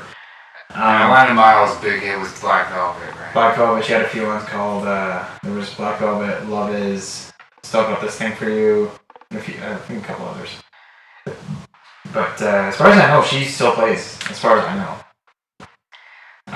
But anyway, so, yeah, no, Black Velvet was a huge thing for her, and she kind of toured on the back of that for a little bit. And I don't know which band it was. Vendetta. That was the other band. Okay. Vendetta. That's a cool name. Yeah, so she was a part of a couple of them. My dad was also a bass player. He's still a bass player. Still does the whole bar scene and whatnot as well. I don't know. He wasn't very, as far as I know, didn't really get much of anywhere. Neither of them really. I think my mom had a Shea Hospital record deal from what she told me, but she turned it down. I don't know why. But I don't know. Then I guess everything happens for a reason. But yeah, no, to this day she's still a huge inspiration. But with like, I know that's very cliche to say, but I mean, with everything that she's gone through, which no person should go through, she still has her love for music. She still has her love for her kids. She just, I don't know, like, she just is still to this day unbroken, even though she has been through hell and fucking back. You're a tough woman. She is a very much a tough woman, and she still inspires me, and some days I'm wondering how she hasn't kicked my ass out of the house yet, or She loves you. and not be too long, but yeah, no, my dad not so much. He missed out on quite a few things. the me giving a shit boat has long since sailed. I think he lost his chance, which is too bad for him because I think I'm very much a man that he would have been proud of. And I don't know. But I mean, like, I don't think from what I could tell, he didn't want kids to begin with. He didn't want the responsibility. He didn't want anything to do with it. But he made his choices, and here we are. So I still play nice guy, just because I am. I still have that level of respect, even though. I respect you for that. I mean, you're just like, I'm me no matter what. There's a certain level of respect that I have for everybody until you give me a reason not to, play nice. Mm-hmm. And so with that being said, he played a certain card where it's like, oh yeah, no, you're my kid, and everything is all well hunky dory and shit like that. You probably don't remember what happened way back when, right? Yeah, I'm gonna play nice guy. I'm gonna act like nothing's gonna happen. Fuck you, man. With the amount of bullshit that's coming out of your mouth right now, I soon realized, he's very much a hypocrite. Okay. Probably just trying to feel comfortable. Probably just trying to, But everything's awkward. It's just Yeah, like, might as well just get to the beans, man. And usually that's where I go to. I'm like, so bullshit aside, and I think one day me and him will have a very serious conversation, and I really hope he watches this words carefully, because I don't need assault charges. Wow. I don't need murder charges. Challenge him to a duel. Right. All right. 10 paces. Here we go. Yeah. No. That's. I think you could still duel in Canada. I don't know. And right, yeah, no, we're still in 1812. Right, guys? Yeah, no, we got this. Fencing. Here we go. Yeah, fencing. Really though, there's some old ass rules that you can still exploit. Yeah, right. That's why we are where we are, guys. That's why we can't defend ourselves here in Canada. Oh, yeah, I hate exploitation though. No, there comes a time where no, I trust this is on camera. I trust I'm fucking kidding. I'm not gonna go murder people. No, that's just so stupid. But my caring capacity has long since been expired. He made his choices, and that's all that really. I don't know. There comes a certain time where, and I guess a guy's life where he's faced with a choice where you either let someone back into your life or you just keep moving on. And I've chosen to just keep moving on because that's, I think, the healthier choice. You're not opening up that can of worms. You're not opening up that old life of fucking misery and rabbit holes and everything else. That's where I'm like, you know what? I don't know. Like, if we end up having a serious conversation and whatnot, he won't like what he hears. He won't. Because I think he thinks he still has done nothing wrong. I think he thinks that the wife has, fucked me over since play the blame game, right? And I'm not saying that there's not faults on both sides. I'm not saying that. Because, you guys got divorced, so obviously both of you fucked up somewhere down the line, right? But it doesn't matter because, here we are today. So, all that shit, sure, it mattered then, but it doesn't matter now. So, why bitch about it? Here we are now. What are we going to do to fix the in the now? Mm-hmm. Can't really fix the past, but you can fix in the now. So yeah, I think that admitting that he fucked up would be a big step to doing something to kind of help. But he has my number. I have his number. I've called him on multiple occasions. Has he called me? No. He just doesn't know what to say. But he probably does. Figure it out. I'm sorry. I fucked up. I think I was a terrible. Something I want to do better. Fuck, here's man, a gesture. I'm still alive. You're still alive. Are we gonna do this or not? Fuck. It's up to you, pal. I'm still trying to forgive myself for this. Yes. No. He thinks he's done nothing wrong. And he's very much a hypocrite. What happened was obviously super wrong.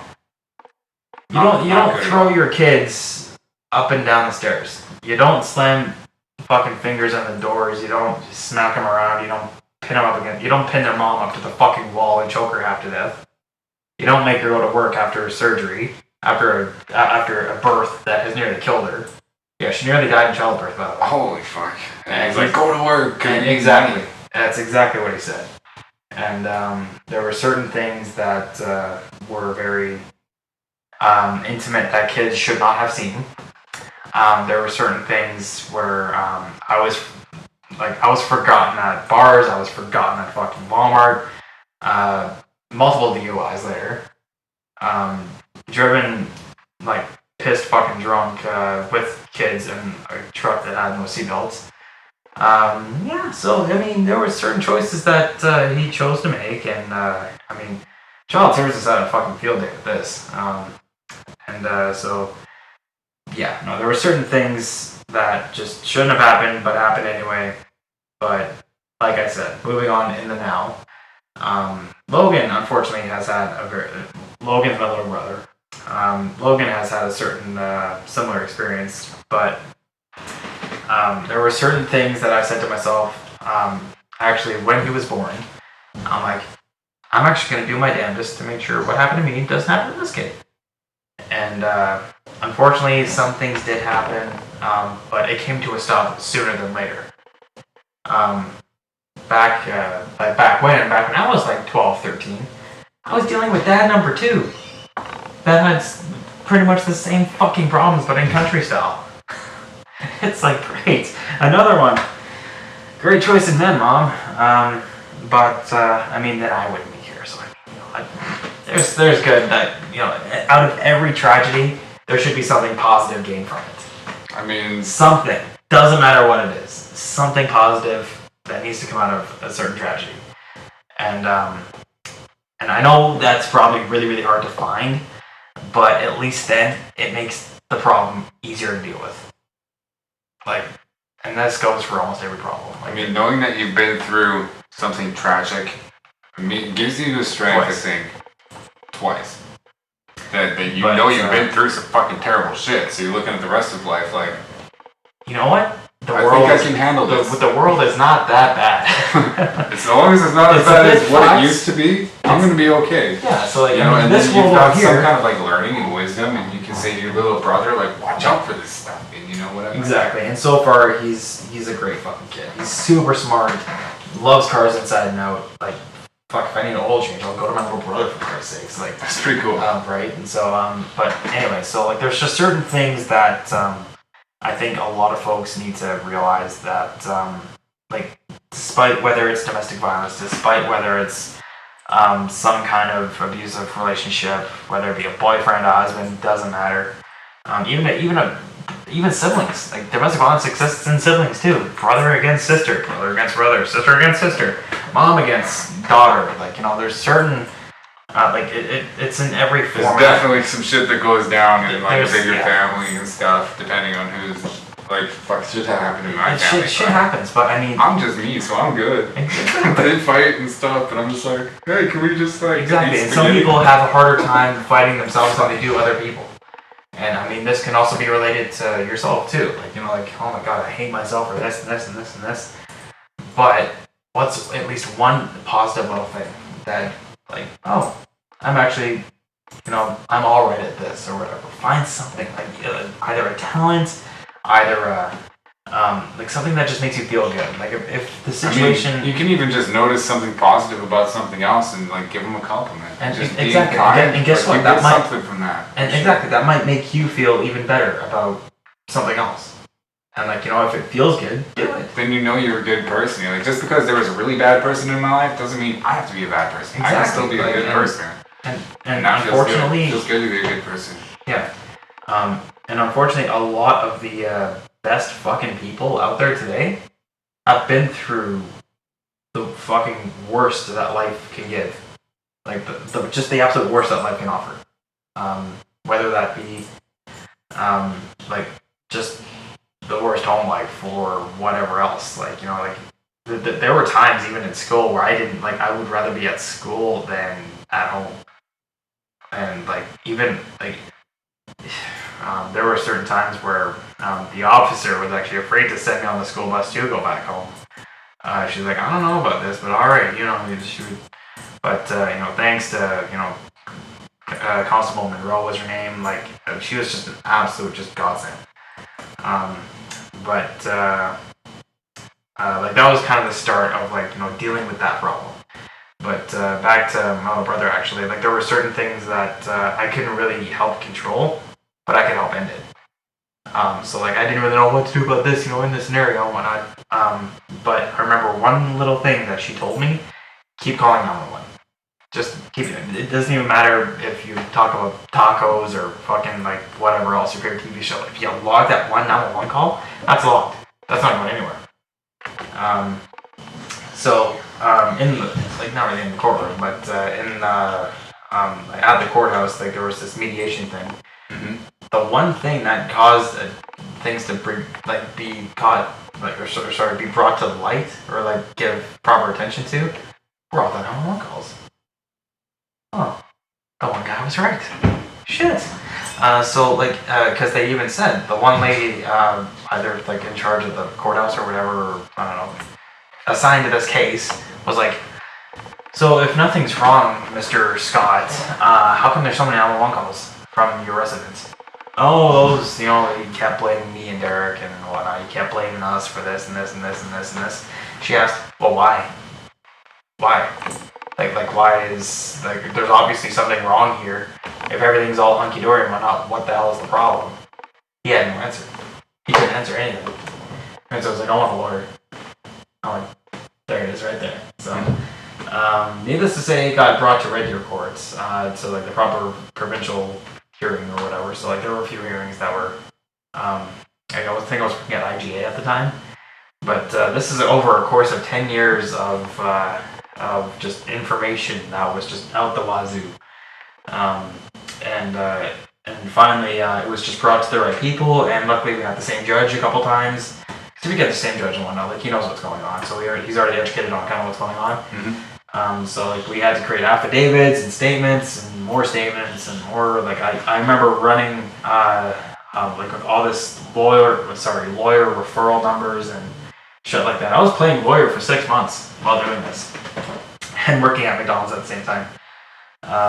And there were certain like documents and whatnot that that needed to, like I even had audio logs of shit that was going down. And so like I remember running to make sure I was on time before the detachment closed. Like from one side of the Rocky to the other. Mom was busy working at the cafe.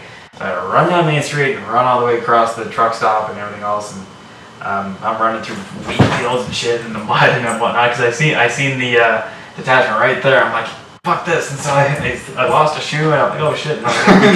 Just a trooper, fucking no stopping. You're on a mission. I'm going, I got the documents right Holy here. Shit. And so I opened the door, luckily it was still open, and the one detachment lady, I kept getting the same detachment lady. She's like, hi Colton, what now? Here. Where's, what was her name? Constable Monroe? No, there was one lady that I was talking to with victim services who they just kept assigning me to. I'm like, where's so-and-so, this is all for her. And she's like, oh, okay. Calls her over and whatnot. She's like, okay, go on back. And so I'm like, okay, so